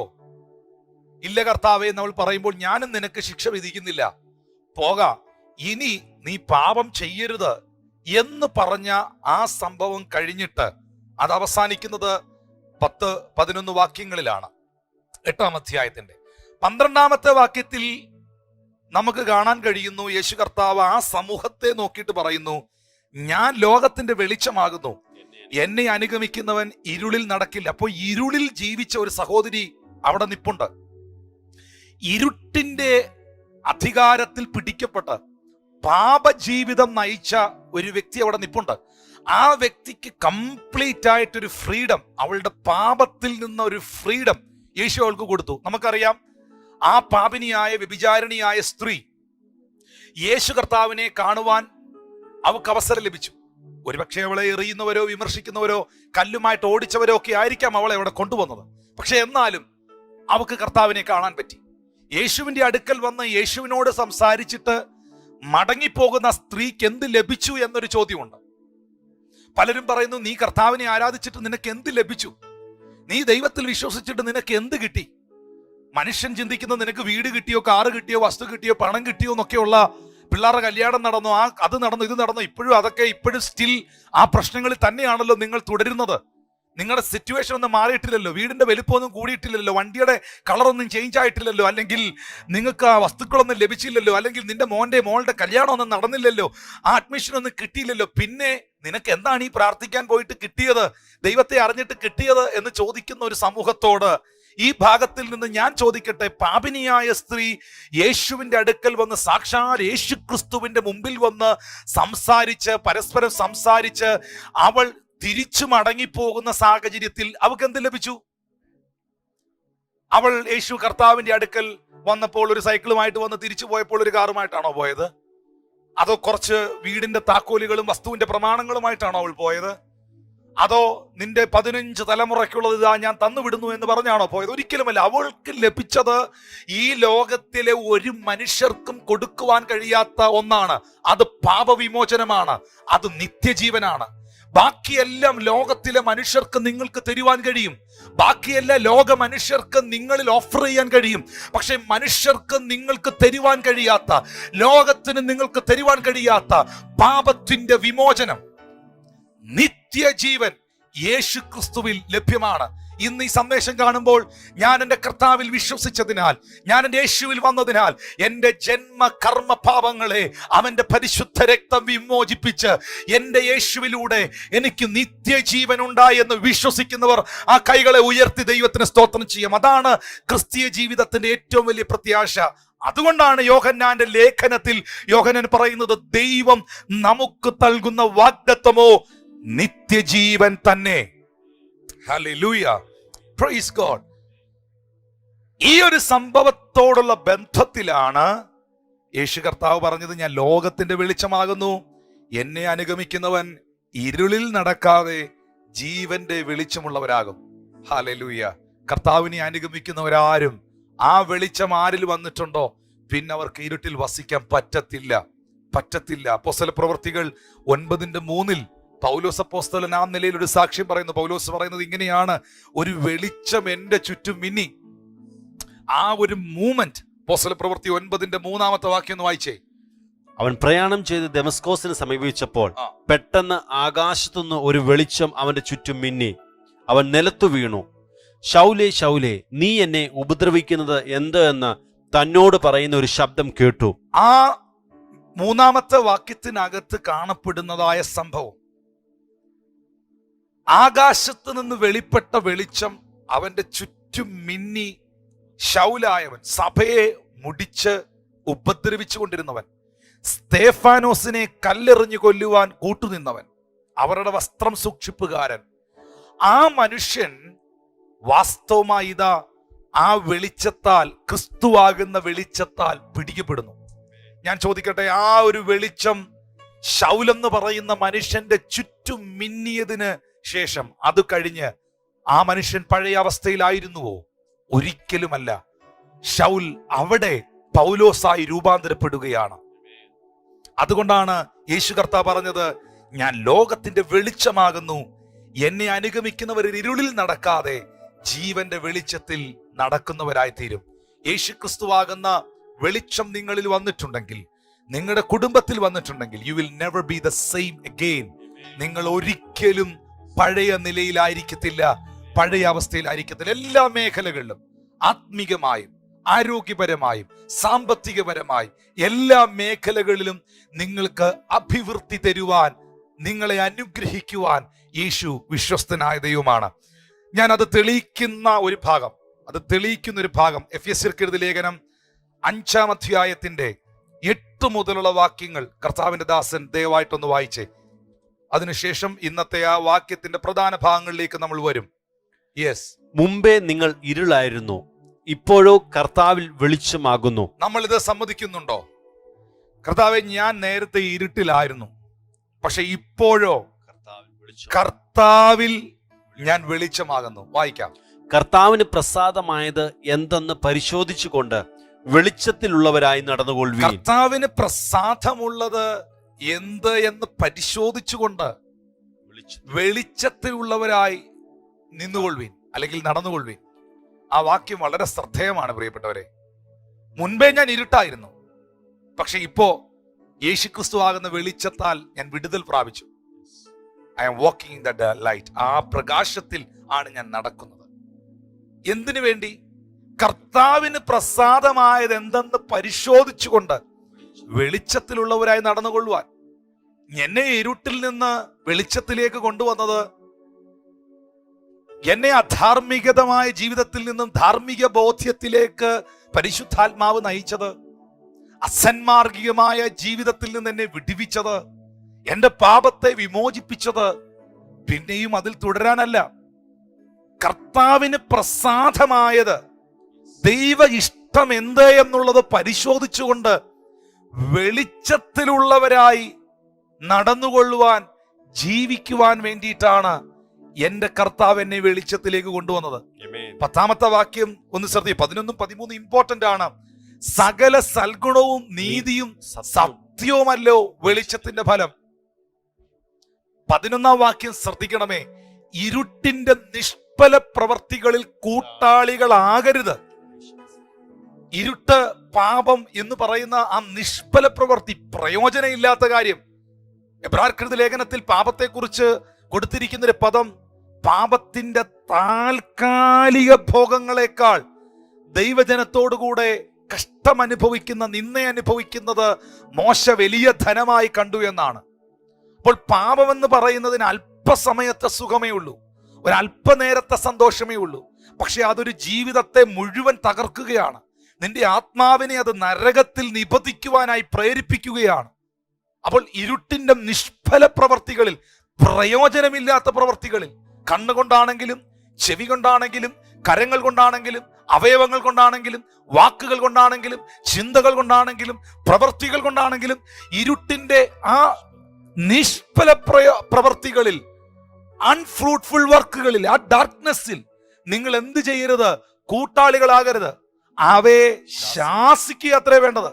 വരാൻ സാധ്യതയുണ്ട്, ചിന്തകളെ സ്വാധീനിക്കാൻ സാധ്യതയുണ്ട്, ശരീരത്തെയും മനസ്സിനെയും വികാരങ്ങളെയും സ്വാധീനിക്കുവാൻ, ഇരുട്ട് സ്വാധീനിക്കുവാൻ, വീണ്ടും വലിക്കുവാൻ, പിന്നിലോട്ട് വലിക്കുവാൻ സാധ്യതകളുണ്ട്. പക്ഷെ അതിനെ താലോലിക്കരുത്, അതിൽ എൻജോയ് ചെയ്യരുത്, അതിന് കൂട്ടാളിയാകരുത്. അതിനെ ശാസിക്കുക അത്രേ വേണ്ടത്. അങ്ങനെ ശാസിക്കുമ്പോൾ എന്ത് സംഭവിക്കും? 12ാമത്തെ വാക്യത്തിൽ പൗലോസ് പറയാണ്, അത് ഗൂഢമായി ചെയ്യുന്നത് പറവാൻ പോലും ലജ്ജയാകുന്നു. 13ാമത്തെ വാക്യത്തിൽ പറയുന്നു, അവയെ ശാസിക്കുമ്പോഴോ, ആ ഇരുട്ടിന്റെ പ്രവർത്തികളെ ശാസിക്കുമ്പോഴോ സകലത്തെ കുറിച്ചും വെളിച്ചത്താൽ ബോധം വരും. ബോധം വരുന്നതെല്ലാം വെളിച്ചം പോലെ തെളിവുള്ളതായിരിക്കും. അപ്പോ ആ ഇരുട്ടങ്ങ് മാറിപ്പോയാൽ പിന്നെ എന്ത് വെളിപ്പെട്ടു വരും? അത് വെളിച്ചം വരും. അവിടെ സകലത്തെ കുറിച്ചും വെളിച്ചത്താൽ ബോധം വരും. ബോധം വരുമെന്നൊരു പദം നിങ്ങൾ കാണുന്നില്ലേ? ബോധം വീഴുമെന്ന് കേൾക്കുന്നില്ലേ? പുള്ളിക്ക് ബോധം വീണു, പുള്ളിക്ക് സുബോധം വന്നു. ഈ സുബോധം വരുന്നു എന്നുള്ള വാക്കാണ് യഥാർത്ഥമായും റിപ്പൻഡൻസ് അഥവാ മാനസാന്തരം എന്ന വാക്കിന്റെ അർത്ഥം. ഒരു വ്യക്തി മാനസാന്തരപ്പെട്ടു എന്ന് പറഞ്ഞാൽ അതിന്റെ അർത്ഥം അവന് ബോധം വീണെന്ന, അവന് സുബോധമുള്ളവനായെന്ന. അതുകൊണ്ടല്ലേ പന്നിക്കൂട്ടിനകത്തിരുന്ന് നഷ്ടപ്പെട്ടു പോയ, പിന്മാറിപ്പോയ മകൻ എൻ്റെ അപ്പന്റെ വീട്ടിൽ എത്ര കൂലിക്കാർ തിന്ന് ശേഷിപ്പിക്കുന്നു, ഞാൻ ഇവിടെ നിന്ന് എഴുന്നേൽക്കും, എൻ്റെ അപ്പൻ്റെ അടുക്കൽ ചെല്ലും. പക്ഷെ അതിന്റെ ഇടയ്ക്കൊരു വാക്യം കിടപ്പുണ്ട്, അപ്പോൾ അവന് സുബോധം വന്നിട്ട്. ലൂക്കോസ് സുവിശേഷം 15-ാം അധ്യായം 11 മുതലുള്ള വാക്യങ്ങളാണ് എഴുതിയിരിക്കുന്നത്. അപ്പോൾ അവന് സുബോധം വന്നിട്ട്. അപ്പൊ അവൻ എന്തു വന്നു? അവന് സുബോധം വന്നു. അതിന്റെ 17-ാമത്തെ വാക്യമാണ് ലൂക്കോസ് 15:17. അപ്പോൾ സുബോധം വന്നിട്ട് അവൻ, എൻ്റെ അപ്പന്റെ എത്ര കൂലിക്കാർ ഭക്ഷിച്ച് ശേഷിപ്പിക്കുന്നു, ഞാനോ വിശപ്പ് കൊണ്ട് എൻ്റെ അപ്പന്റെ വീട്ടിലോട്ട് എനിക്ക് മടങ്ങിപ്പോണം, എനിക്ക് എൻ്റെ ദൈവത്തോട് പറ്റിച്ചേരണം, എനിക്ക് ആ ദൈവഭവനത്തിലേക്ക് പോകണം, എനിക്ക് അപ്പന്റെ കൂടെ ജീവിക്കണം, എനിക്ക് ആ സാന്നിധ്യത്തിൽ തുടരണം എന്ന ചിന്ത അവൻ എപ്പോഴാ വന്നേ? സുബോധം വന്നപ്പോൾ. ആ സുബോധം വരിക എന്ന് പറയുന്നതാണ് മാനസാന്തരപ്പെടുക എന്ന് പറയുന്നത്. അപ്പോൾ ഇരുട്ടിന്റെ നിഷ്ഫല പ്രവൃത്തികളെ താലോലിക്കാതെ, അതിനെ കൊണ്ടു നടക്കാതെ, അതിനെ ശാസിക്കുമ്പോൾ എന്ത് സംഭവിക്കുന്നു? വെളിച്ചത്തെ കുറിച്ച് നിങ്ങൾക്ക് സുബോധം വരും. ഈ ദിവസങ്ങളിൽ അകത്ത് വലിച്ചു കയറ്റി വെച്ചിരിക്കുന്ന എല്ലാ ഇരുളിന്റെ സ്വാധീനങ്ങളെയും തിന്മകളെ ഒന്ന് ശാസിച്ചേ, അതിനോട് വിട്ടുപോകാൻ കൽപ്പിച്ചേ. എന്റെ ജീവിതത്തിൽ പിടിമുറുക്കിയിരിക്കുന്ന പാപത്തോട്, തിന്മയോട്, മ്ലേച്ഛതകളോട് യേശുവിന്റെ നാമത്തിൽ എന്നെ വിട്ടുപോകുക. അതിനെ ഒന്ന് ശാസിച്ചകറ്റിയേ. ഉറപ്പായിട്ടും ഒന്ന് പ്രാർത്ഥിക്കാൻ തുടങ്ങിയേ. നിങ്ങൾ പെട്ടെന്ന് നിങ്ങളുടെ മേൽ നിന്നൊരു ഭാരം പോയതുപോലെ, നിങ്ങൾ ഫ്രീ ആയതുപോലെ, നിങ്ങൾക്ക് സുബോധം വന്ന ഒരവസ്ഥ നിങ്ങൾക്കുണ്ടാകും. ഹല്ലേലൂയ. എന്നെ കേൾക്കുന്ന വാത്സല്യ ദൈവമക്കളെ, മുൻപേ നിങ്ങൾ ഇരുളായിരുന്നു, ഇപ്പോഴോ കർത്താവിൽ വെളിച്ചമാകുന്നു. ഈ എഫേസ്യർ 5:14 വാക്യം ശ്രദ്ധിച്ചാൽ അവിടെ ഒരു കാര്യം എഴുതിയിട്ടുണ്ട്. അതുകൊണ്ട് ഉറങ്ങുന്നവനെ ഉണർന്ന് മരിച്ചവരുടെ ഇടയിൽ നിന്ന് എഴുന്നേൽക്ക, എന്നാൽ ക്രിസ്തു നിന്റെ മേൽ പ്രകാശിക്കും. എന്നാൽ ഉറങ്ങുന്നവനെ ഉണർന്ന് മരിച്ചവരുടെ ഇടയിൽ നിന്ന്, പാപത്താൽ മരിച്ചു കിടക്കുന്ന, തിന്മയിൽ കിടക്കുന്നവരുടെ ഇടയിൽ നിന്ന് നീ എഴുന്നേൽക്ക, എന്നാൽ ക്രിസ്തു നിന്റെ മേൽ പ്രകാശിക്കും. ആ വെളിച്ചം നിന്റെ മേൽ വരും. നിനക്ക് ആ വെളിച്ചത്തിൽ നടക്കാൻ കഴിയും. ഹല്ലേലൂയ. കർത്താവിന് പ്രസാദമുള്ളത് എന്തെന്ന് പരിശോധിച്ചുകൊണ്ട് വെളിച്ചത്തിൽ നടക്കുന്ന ഒരു പൈതലായി ജീവിക്കാൻ കഴിയും. ഇനി നമ്മൾ ഇന്ന് എടുത്ത കുറിവാക്യമായി വായിച്ച വേദഭാഗം സെബുലൻ ദേശവും നഫ്താലി ദേശവും യോർദാനക്കരയുള്ള നാടും ജാതികളുടെ പട്ടണമായ ഗലീലയും ഇങ്ങനെ ഇരുട്ടിലിരുന്ന ദേശം വലിയൊരു വെളിച്ചം കണ്ടു. മരണത്തിന്റെ ദേശത്തിലും നിഴലിലും ഇരിക്കുന്നവർക്ക് പ്രകാശമുദിച്ചു എന്ന് യെശയ്യാ പ്രവാചകൻ മുഖാന്തിരം അരുളി ചെയ്തത് നിവൃത്തിയാകാനിടയായി. ഇതെവിടെയാണ് നിറവേറിയത്? ജാതികളുടെ പട്ടണമായ ഗലീല, മരണത്തിന്റെ നിഴൽ വീണ ദേശമായ ഗലീല വലിയൊരു വെളിച്ചം കണ്ടത്രേ.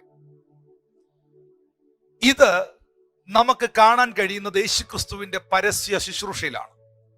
ഇനിയുള്ള മിനിറ്റുകൾ ദയവായി ശ്രദ്ധിക്കുക. വ്യക്തിപരമായി കർത്താവിന്റെ ആലോചന ദൈവം നിങ്ങളെ അറിയിക്കട്ടെ എന്ന് ഞാൻ പ്രാർത്ഥിക്കുന്നു.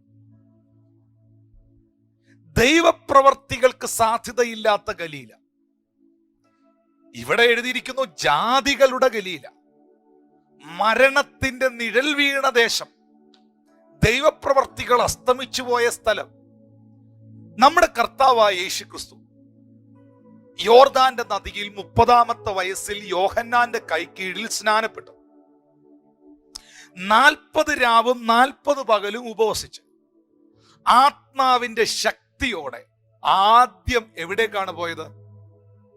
ലൂക്കോസ് സുവിശേഷം 4-ാം അധ്യായത്തിൽ നമ്മൾ കാണുന്നു യേശു കർത്താവിന്റെ ഉപവാസത്തെ കുറിച്ച്. തൊട്ടു താഴെ രേഖപ്പെടുത്തിയിരിക്കുന്നു, അവൻ ആത്മാവിന്റെ ശക്തിയോടെ ഗലീലയിലേക്ക് മടങ്ങിച്ചെന്നു. അപ്പോൾ യേശു കർത്താവ് സ്നാനപ്പെട്ടതിന് ശേഷം, പരിശുദ്ധാത്മാവ് തന്നിൽ വന്നതിന് ശേഷം 40 രാവും 40 പകലും ഉപവസിച്ച് സാത്താന്യ പരീക്ഷകളെ ജയിച്ചതിനു ശേഷം തന്റെ ശുശ്രൂഷ, തന്റെ ആദ്യത്തെ അത്ഭുതം താൻ എവിടെയാണ് ചെയ്തത്? ഗലീലയിലെ കാനാവിലെ ഒരു കല്യാണ വീട്ടിൽ. First miracle അതല്ലായിരുന്നോ? കാനാവിലെ കല്യാണ വീട്ടിൽ പച്ചവെള്ളത്തെ വീഞ്ഞാക്കി മാറ്റിയതല്ലായിരുന്നോ? അങ്ങനെയാണെങ്കിൽ ഇന്ന് ഈ സന്ദേശം കേൾക്കുന്നവർ ശ്രദ്ധിക്കേണ്ടതായ ഒരു കാര്യമുണ്ട്. ദൈവപ്രവർത്തികൾക്ക് സാധ്യതയില്ലാത്ത, മരണത്തിന്റെ നിഴൽ വീണ ആ ദേശത്തിലേക്കാണ് യേശു കർത്താവ് ആദ്യം പോയത്. ഇനി ഒരു അത്ഭുതം നടക്കുകയില്ല, ഇനി ഒരു ദൈവപ്രവൃത്തി അവിടെ ഉണ്ടാകുകയില്ല. നമ്മുടെ ഭാഷയിൽ പറഞ്ഞാൽ എഴുതി തള്ളി വെച്ചിരിക്കുന്ന ഒരു മേഖലയിലേക്ക് പ്രവചനത്തിന്റെ നിവർത്തീകരണത്തിനായി യേശു കർത്താവ് ആദ്യം കടന്നു ചെന്നു. വിശ്വസിക്കാമോ?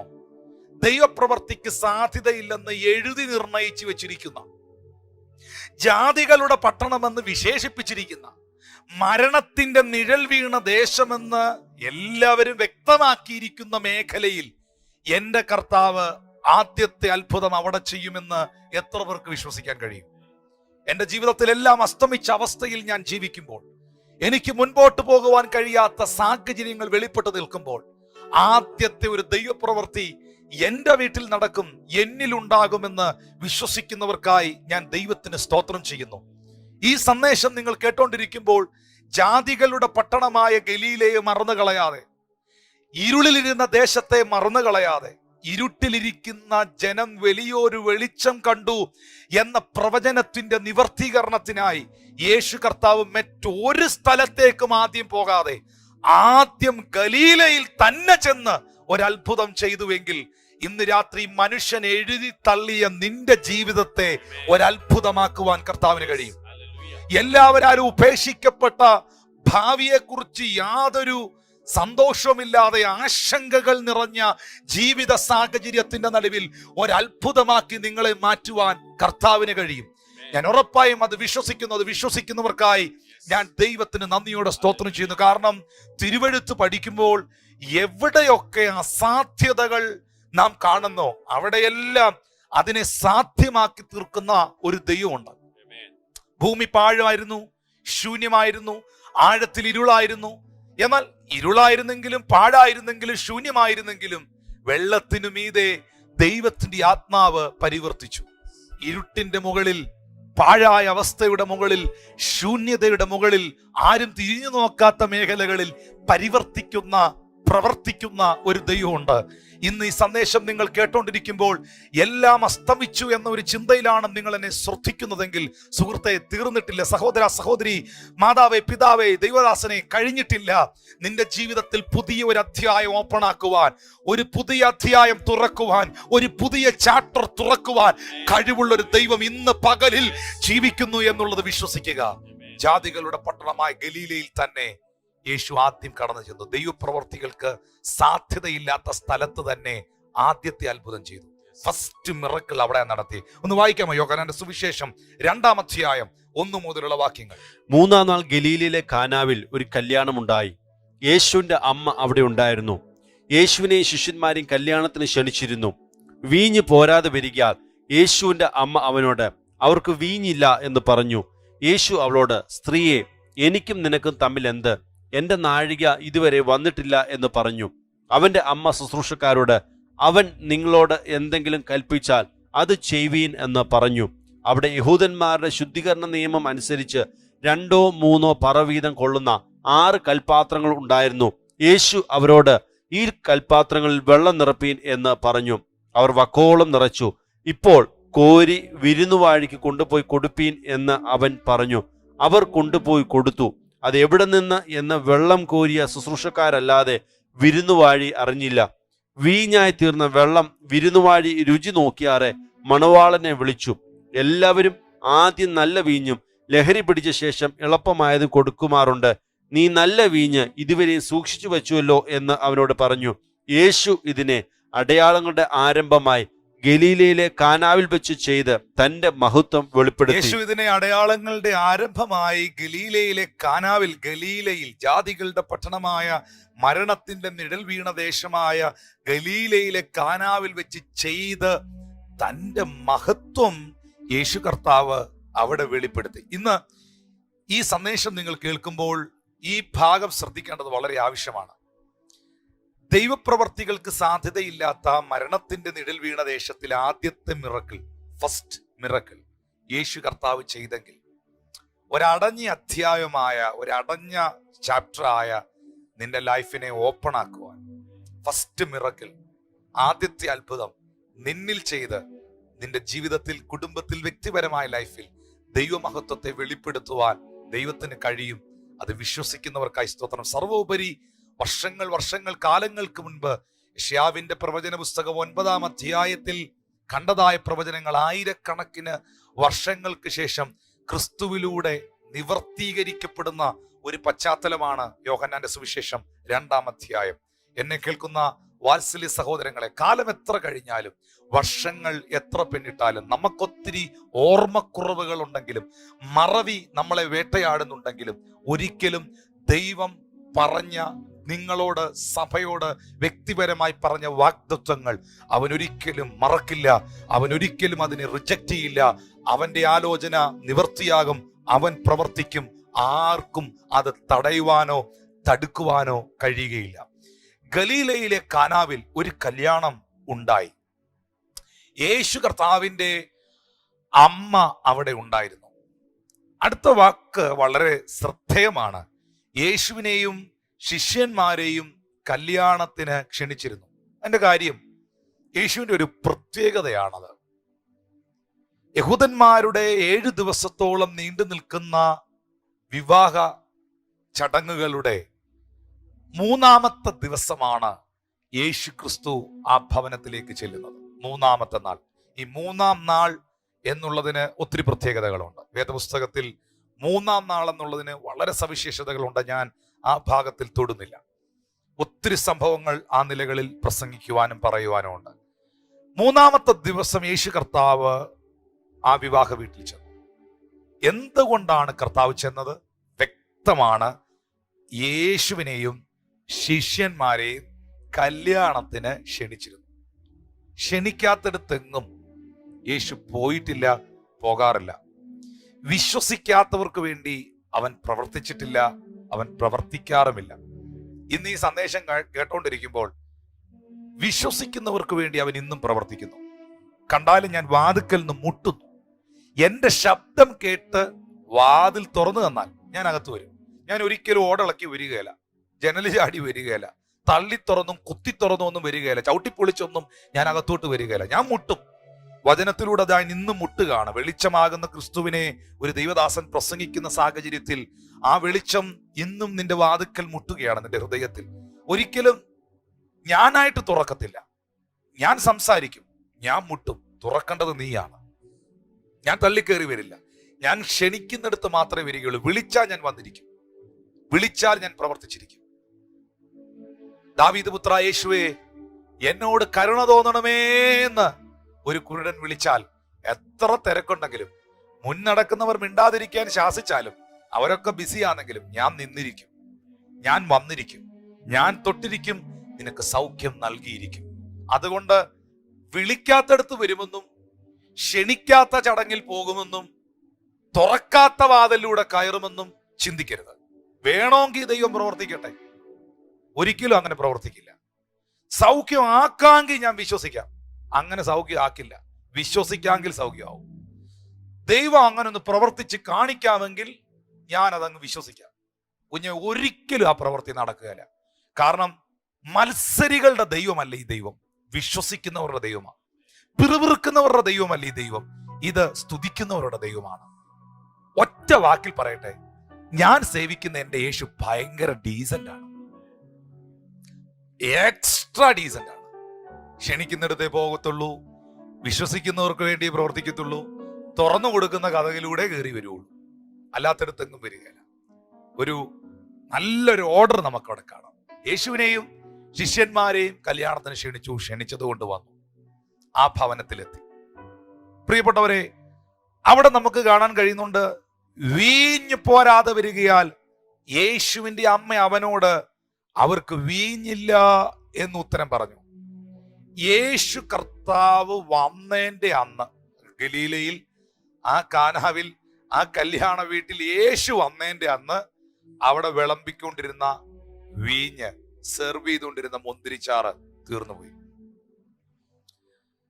മാനുഷികമായിട്ട് ഒരുപക്ഷെ ചിലരൊക്കെ ചിന്തിക്കാം, ഇതുവരെ ഇല്ലാത്ത പ്രശ്നം യേശു വന്നപ്പോൾ, ഇതുവരെ ഇല്ലാത്ത പ്രോബ്ലംസ് യേശുവിനെ അറിഞ്ഞപ്പോൾ, ഇതുവരെ ഇല്ലാത്ത പ്രതിസന്ധി കർത്താവിലേക്ക് വന്നു. കഴിഞ്ഞ 2 ദിവസം അവിടെ വീഞ്ഞുണ്ടായിരുന്നു. ഇത് കല്യാണത്തിന്റെ 3-ാം ദിവസം. യേശു വന്നതിന്റെ അന്ന് അവിടെ വീഞ്ഞ് തീർന്നുപോയി. കർത്താവ് ജീവിതത്തിൽ വന്ന കാരണം കൊണ്ടാണ് നീ നിന്നെ അനുഭവിക്കുന്നെങ്കിൽ, അതേ കർത്താവിന് നിന്റെ നിന്നയെ മാറ്റാൻ കഴിയും. യേശു വന്നതിന്റെ അന്നാണ് വീഞ്ഞ് തീർന്നു പോയതെങ്കിൽ, അതേ യേശുവിന് അവിടെ ഇല്ലാത്ത വീഞ്ഞിനെ കൊണ്ടുവരാൻ കഴിയും. യേശുവിനെ അറിഞ്ഞതിന്റെ പേരിലാണ് താങ്കൾ ഏതെങ്കിലും പ്രതിസന്ധികൾ അനുഭവിക്കുന്നെങ്കിൽ, ആ പ്രതിസന്ധികളെയും പ്രതികൂലങ്ങളെയും ഒരത്ഭുതമാക്കി തീർക്കുവാൻ നിങ്ങളിൽ വന്ന കർത്താവ് മതിയായവനാണ്. His grace is enough for you. അത് മതി നിങ്ങൾക്ക്. ഹല്ലേലൂയ. യേശു വന്നതിന്റെ അന്ന് അവിടെ വീഞ്ഞ് തീർന്നുപോയി. ഉടനെ യേശു കർത്താവിന്റെ അമ്മ അവനോട് അവർക്ക് വീഞ്ഞില്ല എന്ന് പറഞ്ഞു. ഈ ഒരു സംഭവം നിങ്ങളൊന്ന് ശ്രദ്ധിക്കണം. ഇതാ ഒരു വിവാഹ വീട്. പ്രവചനത്തിന്റെ നിവർത്തീകരണത്തിനായി ആദ്യത്തെ അത്ഭുതം കാനാവിലെ കല്യാണ വീട്ടിൽ യേശു കർത്താവ് ചെയ്യാൻ വന്നിരിക്കുന്നു. അവിടെ വന്നിരിക്കുന്ന ആർക്കും ഒന്നും അറിയില്ല, ഒറ്റ വ്യക്തികൾക്കും ഈ ഭാഗങ്ങളെ കുറിച്ചൊന്നും അറിയില്ല. പക്ഷേ മറിയത്തിന് വളരെ വ്യക്തമായിട്ട് അറിയാമായിരുന്നു ആ വീട്ടിൽ വന്നിരിക്കുന്ന യേശുവിനെ കുറിച്ച്. കാരണം യേശു ദൈവത്തിന്റെ പുത്രനാണെന്നും യേശു ദൈവമാണെന്നും അവൻ ജനിക്കപ്പെട്ടത് പരിശുദ്ധാത്മാവിലാണെന്നും അവൻ സ്വർഗീയനാണെന്നും വളരെ വ്യക്തമായി അറിയാവുന്ന ഒരേ ഒരു വ്യക്തിത്വം ആ വിവാഹ വീട്ടിൽ മറിയം മാത്രമാണ്. ശിഷ്യന്മാർ പോലും പച്ചവെള്ളം വീഞ്ഞായപ്പോൾ അവനിൽ വിശ്വസിച്ചെന്നാണ് എഴുതിയിരിക്കുന്നത്. കൂടെ നടക്കുന്നതേ ഉള്ളൂ, പലതിനും വിശ്വാസം ഇല്ല എന്നുള്ളത് വളരെ വ്യക്തമായ കാര്യമാണ്. Praise God. ശ്രദ്ധിക്കേണ്ടതായ ഒരു കാര്യം,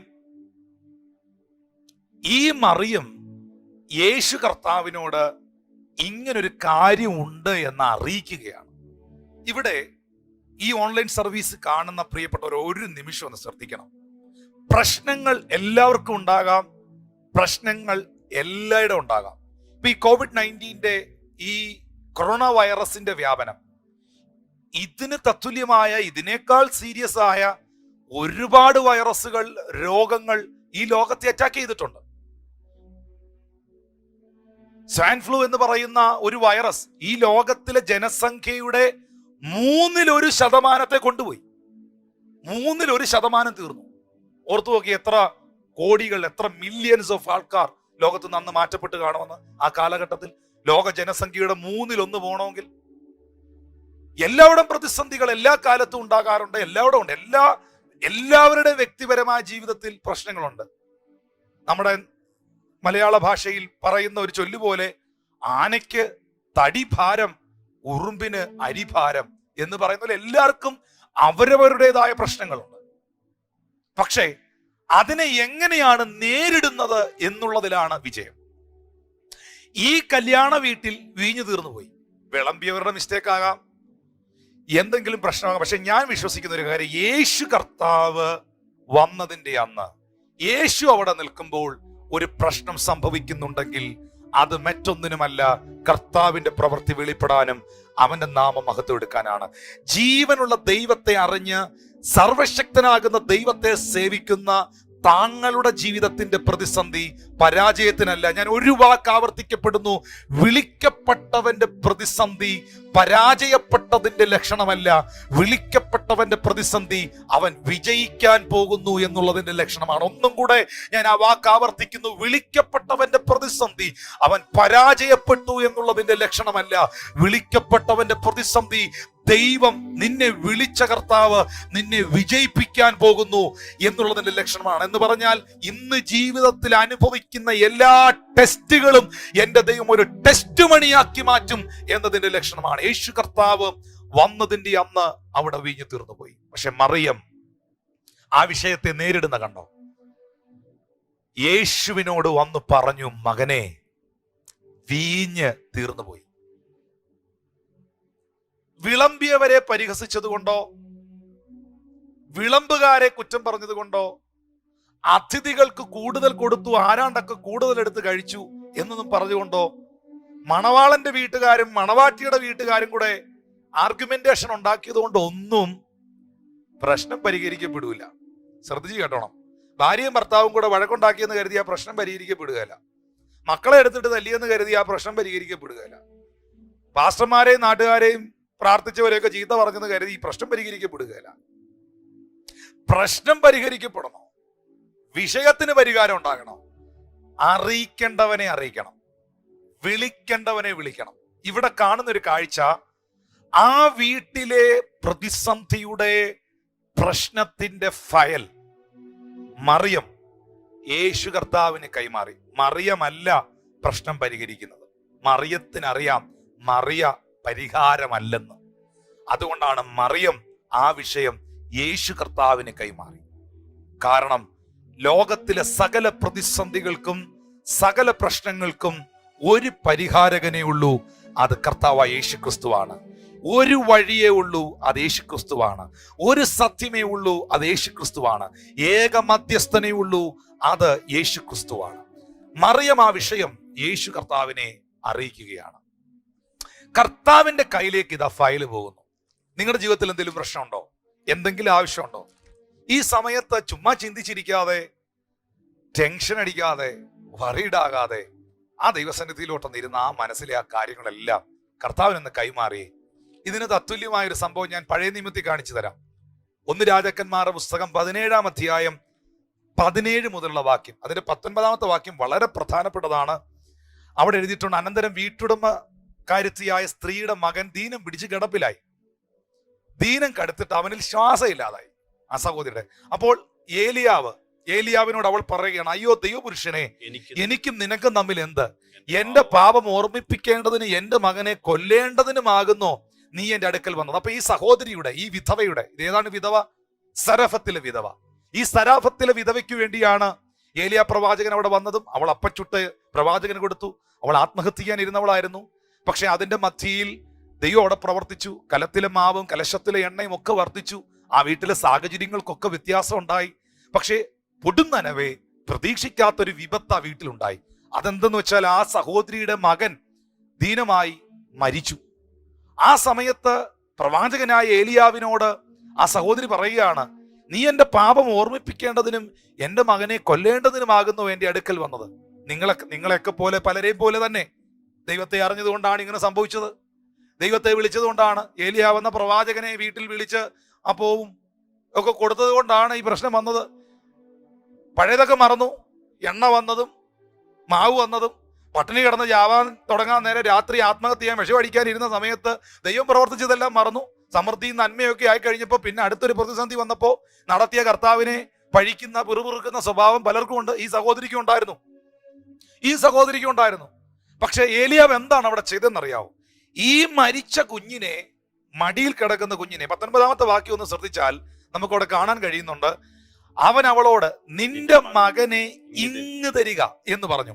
അവനെ അവളുടെ മടിയിൽ നിന്ന് എടുത്ത് താൻ പാർത്തിരുന്ന മാളിക മുറിയിൽ, തന്റെ പ്രാർത്ഥനാ മുറിയിൽ കൊണ്ടുചെന്ന് തന്റെ കട്ടിലിന്റെ മേൽ കിടത്തി. എന്നിട്ട് 20-ാമത്തെ വാക്യത്തിൽ നമുക്ക് കാണാൻ കഴിയുന്നുണ്ട്, അവൻ യഹോവയോട്, എന്റെ ദൈവമായ യഹോവേ, ഞാൻ വന്ന് പാർക്കുന്ന ഇവിടുത്തെ വിധവയുടെ മകനെ കൊല്ലുവാൻ തക്കവണ്ണം അവൾ അനർത്ഥം വരുത്തിയോ എന്ന് പ്രാർത്ഥിച്ചു പറഞ്ഞു.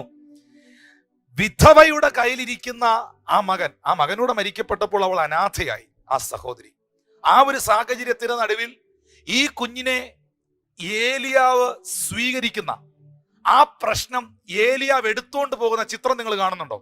എവിടെ കൊണ്ടുപോയി? തന്റെ പ്രാർത്ഥനാമുറി കൊണ്ടുപോയി. അപ്പൊ പ്രശ്നത്തെ എവിടെ കൊണ്ടുപോയി? പ്രാർത്ഥനാമുറി കൊണ്ടുപോയി. പ്രതിസന്ധിയെ എവിടെ കൊണ്ടുപോയി? പ്രാർത്ഥനാമുറി കൊണ്ടുപോയി. ജീവൻ നിലച്ച, ചലനം നഷ്ടപ്പെട്ട, തീർന്നു കഴിഞ്ഞു എന്ന് പറയുന്ന വിഷയത്തെ എവിടെ കൊണ്ടുപോയി? പ്രാർത്ഥനാമുറി കൊണ്ടുപോയി. ഇതൊരു ശക്തമേറിയൊരു ഉദാഹരണമല്ലേ?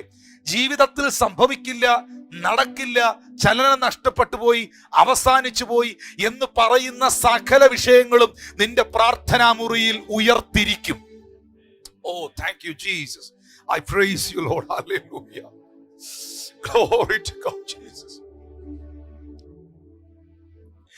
ചലനം നഷ്ടപ്പെട്ടു പോയ, അവസാനിച്ചു എന്ന് പറഞ്ഞ, ഇനി ആ വിഷയത്തിൽ ഒരു പരിഹാരം ഉണ്ടാകില്ലെന്ന് വിധി എഴുതിയ ചിന്തിച്ച വിഷയങ്ങളെ കൈകളിൽ എടുത്തുകൊണ്ട് നിന്റെ പ്രാർത്ഥനാ മുറിയിൽ മുഴങ്കാലുകൾ മടക്കി ദൈവത്തോട് അറിയിച്ചാൽ അവസാനിച്ചു എന്ന് പറഞ്ഞെടുത്ത് ആരംഭിക്കുന്ന ഒരു ദൈവത്തെ ഇന്ന് പകൽ ഞാൻ നിങ്ങൾക്ക് പരിചയപ്പെടുത്തുക സഹോദരങ്ങളെ.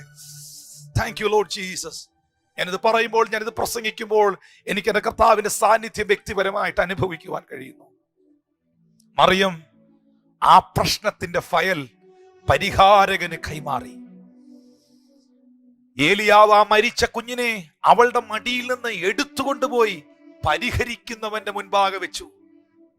ഇന്ന് ഈ സന്ദേശം നിങ്ങൾ കേട്ടോണ്ടിരിക്കുമ്പോൾ എന്റെ കർത്താവിന്റെ സന്നിധിയിൽ നിങ്ങളുടെ പ്രാർത്ഥനാ മുറിയിൽ പരിഹരിക്കപ്പെടാത്ത ഒരു പ്രശ്നങ്ങളും നിങ്ങൾക്കില്ല. നിങ്ങളുടെ പ്രാർത്ഥനാ മുറിയിൽ പരിഹരിക്കപ്പെടാത്ത ഒരു പ്രതിസന്ധികളുമില്ല. സകല ചോദ്യങ്ങൾക്കും ഏക ഉത്തരം, ഒരേ ഒരു ഉത്തരം യേശുക്രിസ്തു എന്ന നിത്യ സത്യ ദൈവമാണ്, യഹോവയായ ദൈവമാണ്, തന്റെ ആത്മാവായ പരിശുദ്ധ ആത്മാവാണ്. ഇന്ന് പകലതിൽ വിശ്വസിക്കുന്നവർ കൈകൾ ഉയർത്തി കർത്താവിന് സ്തോത്രം ചെയ്തേ. മറിയവും ഇത് തന്നെ ചെയ്തു. പരിഹാരകന്റെ അടുക്കൽ പ്രശ്നം അവതരിപ്പിച്ചു.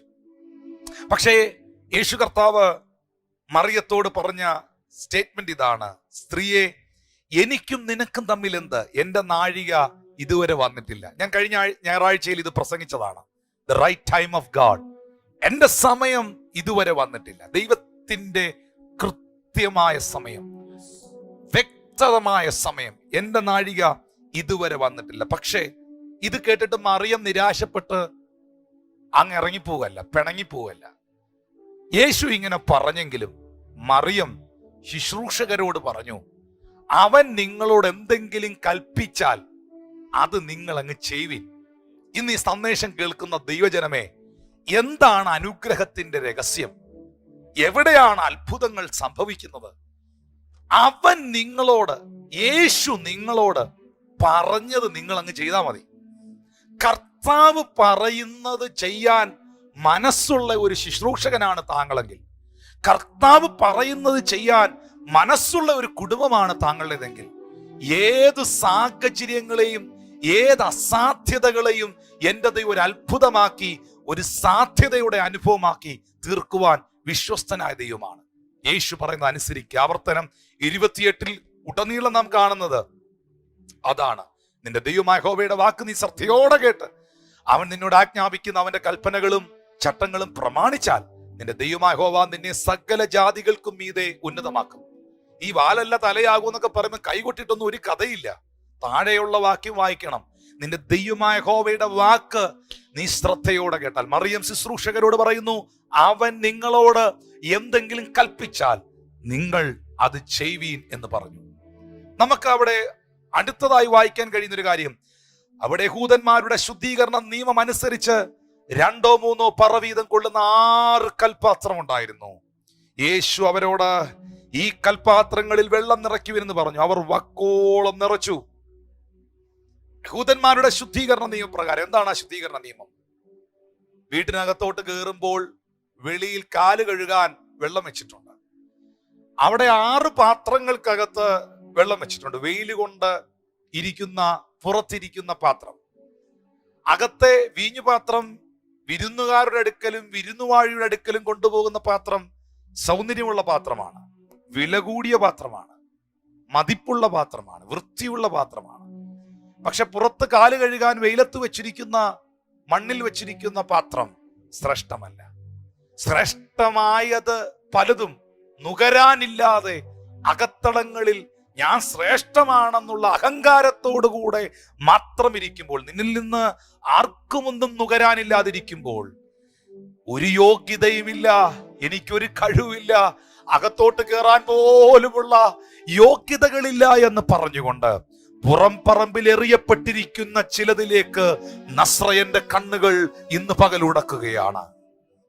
എല്ലാവരാലും ഉപേക്ഷിക്കപ്പെട്ട് ആരാലും ശ്രദ്ധിക്കപ്പെടാതെ പുറത്തു നിൽക്കുന്ന, റിജക്റ്റഡായി നിൽക്കുന്ന ഒരു വ്യക്തിത്വമാണോ നിങ്ങൾ? ജ്ഞാനികളെ ലജ്ജിപ്പിക്കുവാൻ ഭോഷത്വമായതിനെ തിരഞ്ഞെടുക്കുന്ന, ബലവാന്മാരെ ലജ്ജിപ്പിക്കേണ്ടതിന് ബലഹീനമായതിനെ തിരഞ്ഞെടുക്കുന്ന, ആമീൻ, എല്ലാം തികഞ്ഞവരെ ലജ്ജിപ്പിക്കേണ്ടതിന് ഒന്നുമല്ലാത്തവരെ തിരഞ്ഞെടുത്ത് മാനിക്കുന്ന യേശു കർത്താവിന്റെ കണ്ണുകൾ ഇന്ന് പകൽ നിങ്ങളെ ശ്രദ്ധിക്കുന്നു. അപ്പൻ നിങ്ങളെ ഉപേക്ഷിച്ചിരിക്കുന്നുവോ?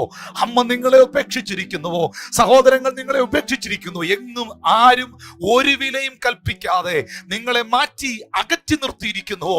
എന്നാൽ ഇന്ന് ഈ സന്ദേശം കേട്ടോണ്ടിരിക്കുമ്പോൾ സഹോദര, സഹോദരി, യേശു താങ്കളെ വിലയുള്ള വ്യക്തിയായി കാണുന്നു, താങ്കളെ വിലയുള്ള വ്യക്തിത്വമായി കാണുന്നു. കാരണം നിങ്ങളെ വീണ്ടെടുക്കുവാൻ അവൻ നൽകിയത് അവന്റെ വിലയേറിയ പരിശുദ്ധ രക്തമാണ്. You are very very valuable. നിങ്ങൾ ദൈവത്തിന് വിലപ്പെട്ട വ്യക്തിയാണ്. നിങ്ങൾ വിലയുള്ളവരാണ് സഹോദരങ്ങളെ. പുറംപറമ്പിൽ പുറത്ത് മാറ്റിവെച്ചിരിക്കുന്ന കൽപാത്രങ്ങളിലേക്ക് കിണറ്റിൽ നിന്ന് പച്ചവെള്ളം കോരി ഒഴിക്കുവാൻ ശുശ്രൂഷകരോട് കർത്താവ് ആവശ്യപ്പെടുന്നു. ഇനി ശ്രദ്ധിക്കേണ്ട ഒരു കാര്യമുണ്ട്. ഈ ശുശ്രൂഷകർ കിണറ്റിൽ നിന്ന് ആ ജാറിലേക്ക് വെള്ളം കോരി വക്കോളം നിറച്ചു. വക്കോളം നിറച്ചു. സ്തോത്രം, ഹല്ലേലൂയ. കർത്താവ് എന്തേലും പറയുകയാണെ ചൊവ്വ അങ്ങ് ചെയ്യണം. അതാണ് ആ സന്ദേശം. ഒരു തൊട്ടി കോരി ഒഴിച്ചേച്ചും ഇനി എന്തുവാന്ന് അറിഞ്ഞേച്ചേ ഉള്ളു അടുത്ത തൊട്ടി, അങ്ങനല്ല. ഒഴിക്കുമ്പം വക്കോളം കോരി ഒഴിച്ചു. ആ 6 ജാറുകളും അവരങ്ങ് ഫുള്ളാക്കി. ഇത് കഴിഞ്ഞപ്പോ യേശു കർത്താവ് അവരോട് പറഞ്ഞു, ഇത് കൊണ്ടുപോയി വിരുന്നുവാഴിക്ക് കൊടുക്കുവീൻ എന്ന് പറഞ്ഞു. അവർ കൊണ്ടുപോയി കൊടുത്തു. അവിടെ എഴുതിയിട്ടുണ്ട്, അതെവിടെ നിന്നെന്ന് വെള്ളം കോരിയ ശുശ്രൂഷകർക്കല്ലാതെ വിരുന്നുവാഴി അറിഞ്ഞില്ല. വീഞ്ഞായി തീർന്ന വെള്ളം വിരുന്നുവാഴി രുചിച്ചു നോക്കിയ ശേഷം മണവാളനെ വിളിച്ചു. ഇവിടെ നമുക്കൊരു ചിത്രം കാണാം, ഇതൊന്ന് ശ്രദ്ധിക്കണം. ഒരു കല്യാണ വീട്ടിൽ ആഹാരം തീർന്നാൽ, ഫുഡ് തീർന്നാൽ, അത് ജ്യൂസ് ആണെങ്കിലും ഫുഡ് ആണെങ്കിലും, അത് കൊണ്ടുപോകുന്നത് കലവറയിൽ നിന്നാണ്. ഫുഡ് കൊണ്ടുവച്ചിരിക്കുന്ന ഏരിയ ഉണ്ട്, ഒരു നല്ലൊരു പ്ലേസ് ഉണ്ട്, വൃത്തിയുള്ള ഒരു സ്ഥലം. കലവറയിൽ നിന്നാണ് സാധനം പോകേണ്ടത്. കലവറയിൽ നിന്ന് പോകേണ്ടത് ഇപ്പൊ പോയിരിക്കുന്നത് കലവറയിൽ നിന്നല്ല, കിണറ്റുകരയിൽ നിന്നാണ്. കാരണം ഈ കലവറയിൽ കൊണ്ടുപോയി പ്രാർത്ഥിക്കുകയൊക്കെ ചെയ്തിരുന്നെങ്കിൽ ഒരു പക്ഷേ ഇതിന്റെ മഹത്വമൊക്കെ പലരും കൊണ്ടുപോയനെ. കലവറയിൽ നടക്കേണ്ടത് പലതും കിണറ്റുകരയിൽ നടക്കുമ്പം, സ്തോത്രം, മാനുഷിക കൈകൾ വരാതിരിക്കുമ്പോൾ, മാനുഷിക മഹത്വം വെളിപ്പെടാതിരിക്കുമ്പോൾ അതിന്റെ മഹത്വം ദൈവത്തിനായിരിക്കും. ഇന്ന് പകലിൽ ഞാൻ നിങ്ങളോട് പറയുന്ന സഹോദരങ്ങളെ, വെളിപ്പെടേണ്ടടുത്തു നിന്ന് ചിലത് വെളിപ്പെടാതെയും, വെളിപ്പെടുകയില്ലെന്ന് വിചാരിക്കുന്നിടത്ത് നിന്ന് ചിലത് വെളിപ്പെടുകയും ചെയ്യുമ്പോൾ ഓർത്തോണം, അതിന്റെ പുറകിൽ ദൈവമാണ്. കലവറയിൽ നിന്നാണ് വീഞ്ഞു പോകുന്നതെങ്കിൽ വലിയ കാര്യമൊന്നുമില്ല, നേരത്തെയും കലവറയിൽ നിന്ന് തന്നെ വീഞ്ഞു പോയിക്കൊണ്ടിരുന്നേ.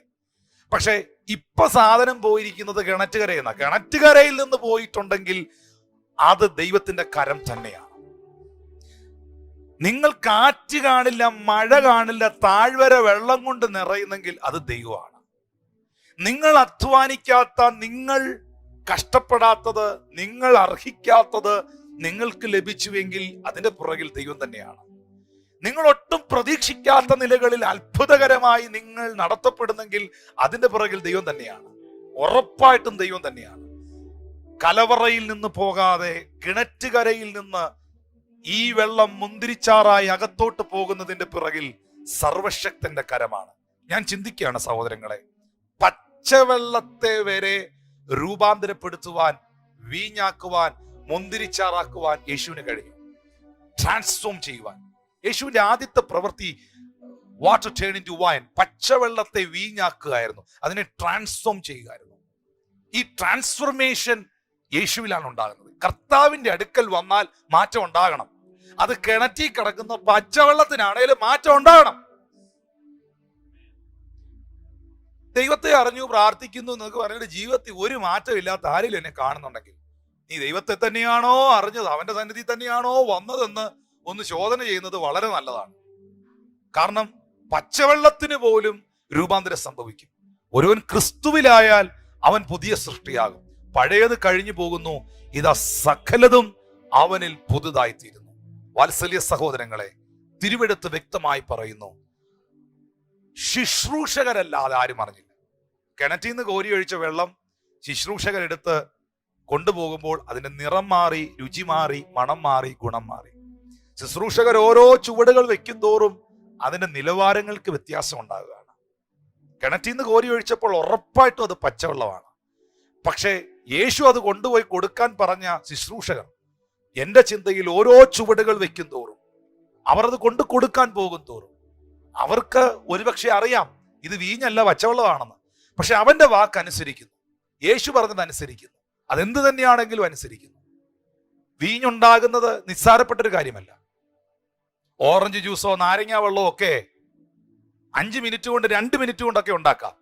പക്ഷെ വൈൻ പെട്ടെന്നുണ്ടാകുകയില്ല, വർഷങ്ങൾ എടുക്കും വൈൻ ഉണ്ടാകാൻ. ഒരു ശ്രേഷ്ഠമായ വൈനാകാൻ നാളുകൾ എടുക്കും, ഒത്തിരി പഴക്കം എടുക്കും. ഇസ്രായേലിൽ ചെല്ലുമ്പോൾ, ആ സ്ഥലങ്ങൾ സന്ദർശിക്കുമ്പോൾ അവിടെ രേഖപ്പെടുത്തിയിട്ടുണ്ട് ആ കാര്യം. ഗലീലയിലെ കാനാവിൽ ആ സ്ഥലത്ത് നമ്മളെ കാണിക്കാൻ കൊണ്ടുപോകുന്ന സ്ഥലത്ത് അവിടെ ഒരു കല്ല് അവർ എഴുതി വെച്ചിട്ടുണ്ട് യഹൂദന്മാർ. ശ്രേഷ്ഠമേറിയ വൈൻ ആകണമെങ്കിൽ 200 മുതൽ 400 വർഷം വരെ പഴക്കമുണ്ടാകണം. നാളുകൾ ഇരിക്കുമ്പോൾ, പഴക്കങ്ങൾ സംഭവിക്കുമ്പോഴാണ് ഈ വൈൻ ശ്രേഷ്ഠമായി തീരുന്നത്. നാരങ്ങ വെള്ളം പോലെ, ഓറഞ്ച് ജ്യൂസ് പോലെ 5 മിനിറ്റ് കൊണ്ട് ഉണ്ടായി വരുന്ന ഒന്നല്ല വൈൻ. നാളുകൾ എടുത്തുണ്ടാകുന്ന ഒരു പ്രോസസ്സാണ്. 200 വർഷം കൊണ്ട്, 400 വർഷം കൊണ്ട് നടക്കേണ്ട ഒരു കാര്യമാണ് യേശു കർത്താവ് അവിടെ ഒറ്റ നിമിഷം കൊണ്ട് ചെയ്യുന്നത്. ഇന്ന് ഈ സന്ദേശം കേട്ടോണ്ടിരിക്കുമ്പോൾ ഇനി ഒരുപാട് വർഷങ്ങൾ എടുക്കുമായിരിക്കും എൻ്റെ ജീവിതത്തിൽ ഒരു ദൈവപ്രവൃത്തി നടക്കുവാൻ എന്ന് ചിന്തിക്കുന്നവരെന്നെ കേൾക്കുന്നെങ്കിൽ, കുഞ്ഞെ, അത് നിന്റെ തെറ്റിദ്ധാരണയാണ്. അത് നിന്റെ അവിശ്വാസമാണ്. എന്റെ കർത്താവിനെ നിന്നിൽ പ്രവർത്തിക്കുവാൻ ഒരു നിമിഷം മതി, ഒറ്റ നിമിഷം മതി. 5 കൊല്ലം കൊണ്ട് നടക്കേണ്ട മതിൽ പണി നെഹമ്യാവിന്റെ കാലത്ത് 52 ദിവസം കൊണ്ട് എന്റെ ദൈവം തീർത്തു. 5 കൊല്ലം കൊണ്ട് കായ്ക്കേണ്ട ബദാം ഒറ്റ രാത്രി കൊണ്ട് തളിർത്ത് പൂത്ത് ഫലമുണ്ടായത് തിരുവെഴുത്തിൽ കാണുന്നു. ആഹാബിന്റെ 6 രഥചക്രങ്ങൾ ഉരുളുന്ന 4 കുതിരകളെ വലിച്ചു കെട്ടിയിരിക്കുന്ന കുതിരപ്പടയ്ക്ക് എത്താൻ കഴിയാത്ത ഹോരേബിൽ ഏലിയ ഓടിയെത്തി. ഇന്ന് ഈ സന്ദേശം നിങ്ങൾ കേട്ടുകൊണ്ടിരിക്കുമ്പോൾ സഹോദര സഹോദരി, ദൈവത്തിന്റെ പൈതലെ, ദൈവത്തിന് നിങ്ങളുടെ അവസ്ഥ മാറ്റുവാൻ ഒരു നിമിഷം മതി. ദൈവം തന്റെ ജനത്തിന്റെ സ്ഥിതി മാറ്റുമ്പോൾ യാക്കോബ് സന്തോഷിക്കുകയും ഇസ്രായേൽ ആനന്ദിക്കുകയും ചെയ്യുന്നു എന്ന് തിരുവെഴുത്തിൽ വായിക്കുന്നില്ലേ? സ്ഥിതികളെ മാറ്റുവാൻ ഒരു നിമിഷം മതി. Praise God, hallelujah. പച്ചവെള്ളം നിമിഷങ്ങൾക്കകത്ത് വർഷങ്ങൾ കൊണ്ട് നടക്കേണ്ട ഒരു പ്രോസസ് സെക്കൻഡുകൾ കൊണ്ട് നടന്നു. യേശു കർത്താവ് അത് ചെയ്തു. അത് വിരുന്നുവാഴി രുചിച്ചു നോക്കിയാറെ മണവാളനെ വിളിച്ചു. ഹല്ലേലൂയ, മണവാളനെ വിളിച്ചു. കാരണം ശുശ്രൂഷകരുടെ അനുസരണം മണവാളന് മഹത്വമായി തീർന്നു. ഇതൊരു ദൈവികമായ വെളിപ്പാടാണ്. ശുശ്രൂഷകരുടെ, അവന്റെ അരികിൽ അവനെ ശുശ്രൂഷിക്കാൻ നിൽക്കുന്നവരുടെ അനുസരണം എപ്പോഴും മണവാളന് ആത്മമണവാളന് മഹത്വമായി തീരും. അനുസരണം കെട്ടവർ അവൻ അപമാനമായിരിക്കുമ്പോൾ അനുസരണമുള്ള ശുശ്രൂഷകർ, അനുസരണമുള്ള ദൈവജനം അവന്റെ നാമത്തിന് എപ്പോഴും ഒരു മഹത്വമായിരിക്കും. എന്നെ കേൾക്കുന്ന സഹോദരങ്ങളെ, തിരുവെഴുത്തിൽ വളരെ വ്യക്തമായി രേഖപ്പെടുത്തിയിരിക്കുന്നു. അതെവിടെ നിന്ന് ശുശ്രൂഷകരല്ലാതെ വിരുന്നുവാഴി അറിഞ്ഞില്ല. വീഞ്ഞായി തീർന്ന വെള്ളം രുചിച്ചു നോക്കിയാറെ മണവാളനെ വിളിച്ചു. 10ാമത്തെ വാക്യം ഇത് പറഞ്ഞ് പ്രാർത്ഥിക്കുന്നു.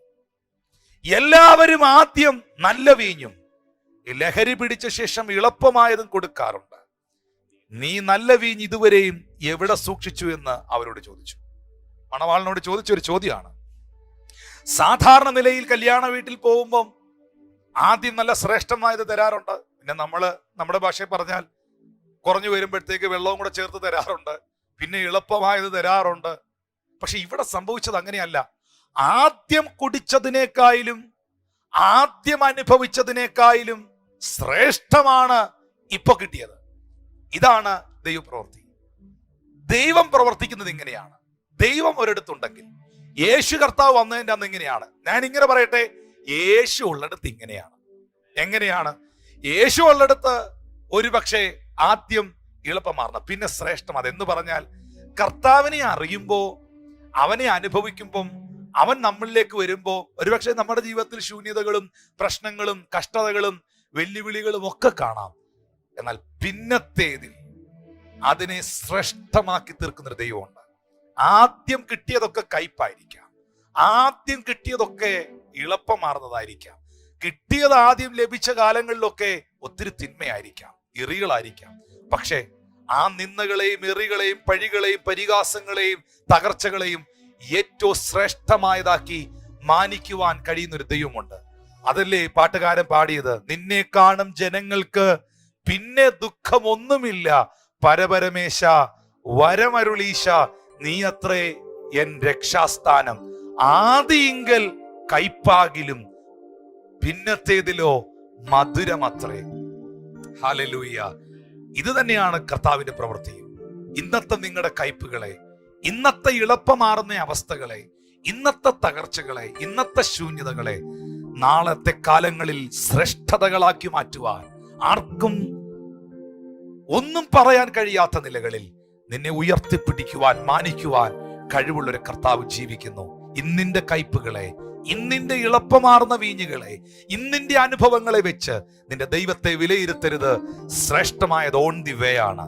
ശ്രേഷ്ഠമായത് വരുന്നുണ്ട്. ഹല്ലേലൂയ.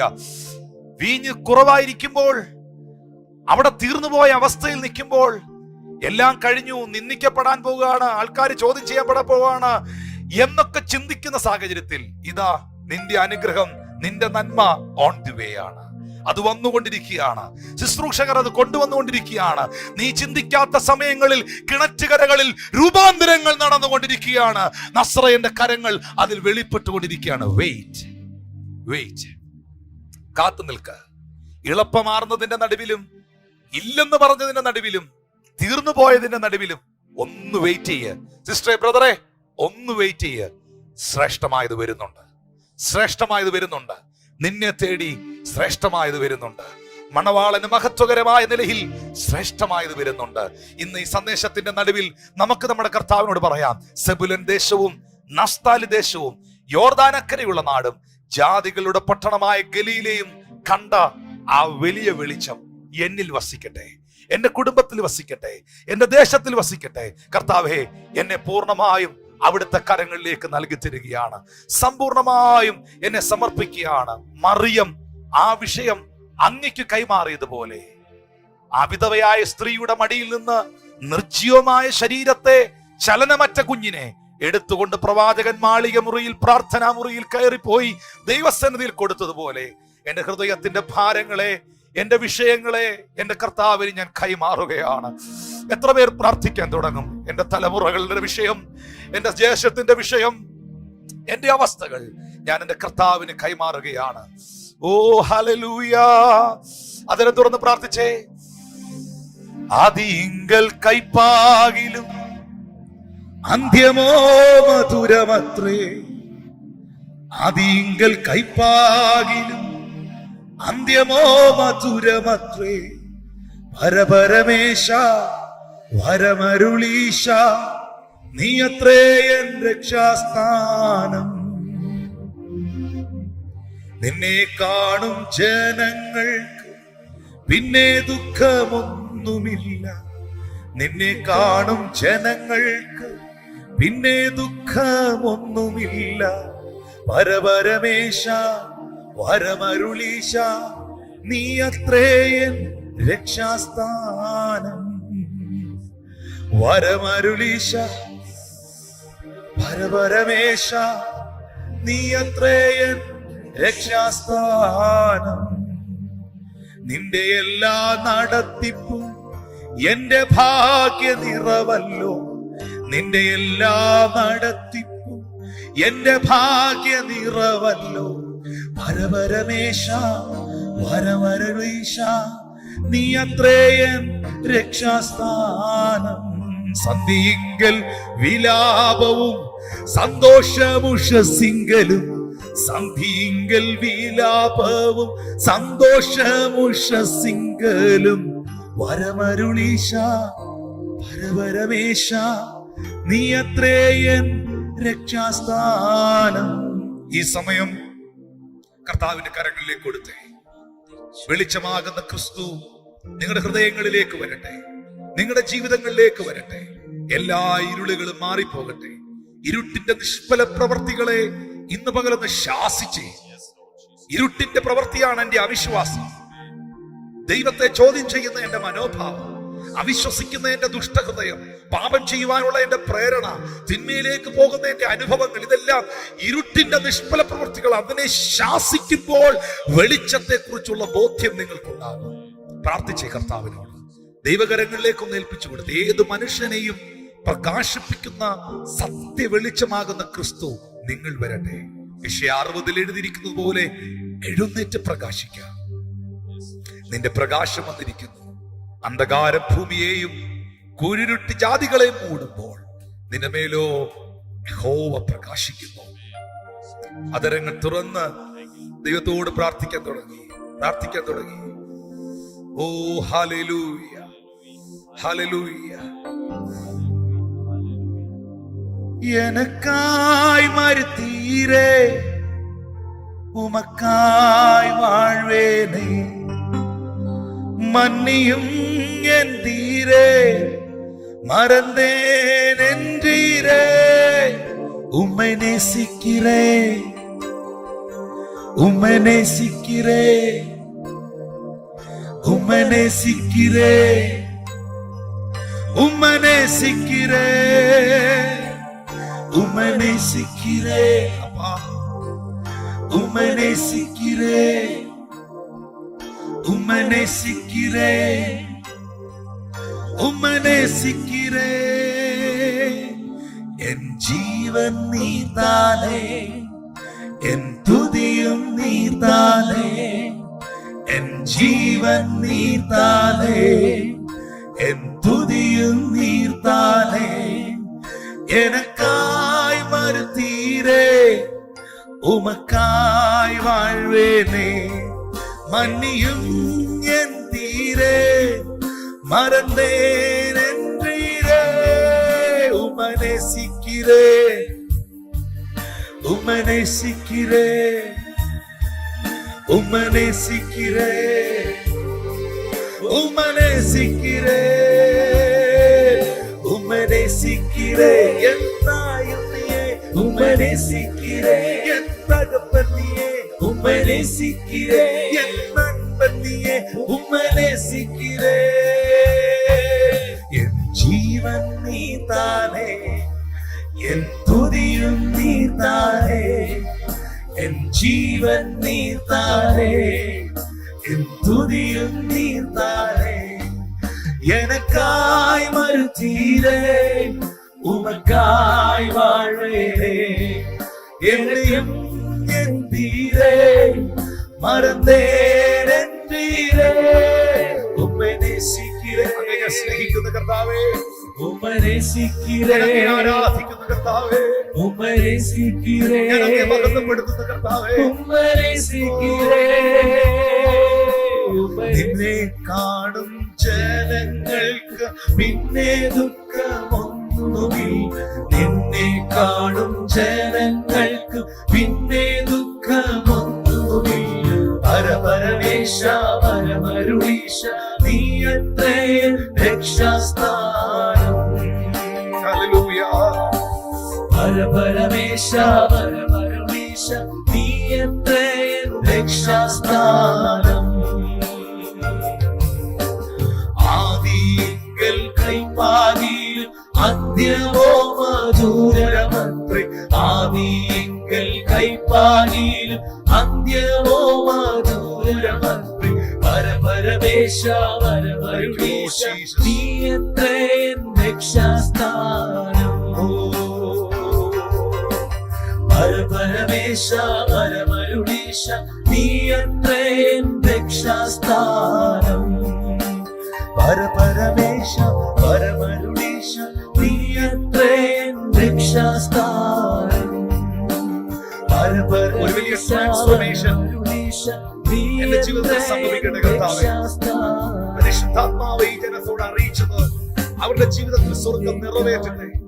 സർവശക്തനാകുന്ന ദൈവത്തിന്റെ കരത്തിന്റെ മക്കൾക്കായി ചലിക്കട്ടെ. അങ്ങിലാഴമായി വിശ്വസിക്കുവാൻ, ഈ വെളിച്ചത്തിൽ നടക്കുവാൻ, വെളിച്ചമാകുന്ന ക്രിസ്തുവിനെ അനുഗമിക്കുവാൻ, വെളിച്ചത്തിൽ ജീവിക്കുന്നവരായിരിക്കാൻ, ഇരുട്ടിന്റെ നിഷ്ഫല പ്രവൃത്തികളിൽ കൂട്ടാളികളാകാതെ ദൈവകൃപയിൽ നിലനിൽക്കുവാൻ നിന്റെ മക്കളെ നീ സഹായിക്കണം. നിന്റെ ജനത്തെ അനുഗ്രഹിക്കുന്ന കർത്താവ്, എന്നെ കാണുന്ന എന്നെ കേൾക്കുന്ന ഓരോ കുടുംബങ്ങളെയും ഓരോ വ്യക്തികളെയും പിതാവിന്റെയും പുത്രന്റെയും പരിശുദ്ധാത്മാവിന്റെ നാമത്തിൽ ഞാൻ അനുഗ്രഹിച്ചു പ്രാർത്ഥിക്കുന്നു. അവിടുന്ന് പ്രാർത്ഥന കേട്ടതിന് നന്ദി. യേശുവിന്റെ നാമത്തിൽ തന്നെ ആമേൻ. God bless you and I bless you in Jesus almighty name. സെബുലൻ ദേശവും നഫ്താലി ദേശവും യോർദാൻ അക്കരെയുള്ള നാടും ജാതികളുടെ പട്ടണമായ ഗലീലയും ഇങ്ങനെ ഇരുട്ടിലിരുന്ന ദേശം വലിയൊരു വെളിച്ചം കണ്ടു. മരണത്തിന്റെ നിഴലിൽ പാർത്തവർക്ക് പ്രകാശം ഉദിച്ചു. അതെ, ഈ വലിയ വെളിച്ചമാകുന്ന ക്രിസ്തു നിങ്ങളിൽ പ്രകാശിക്കട്ടെ, നിങ്ങളുടെ തലമുറകളിൽ പ്രകാശിക്കട്ടെ.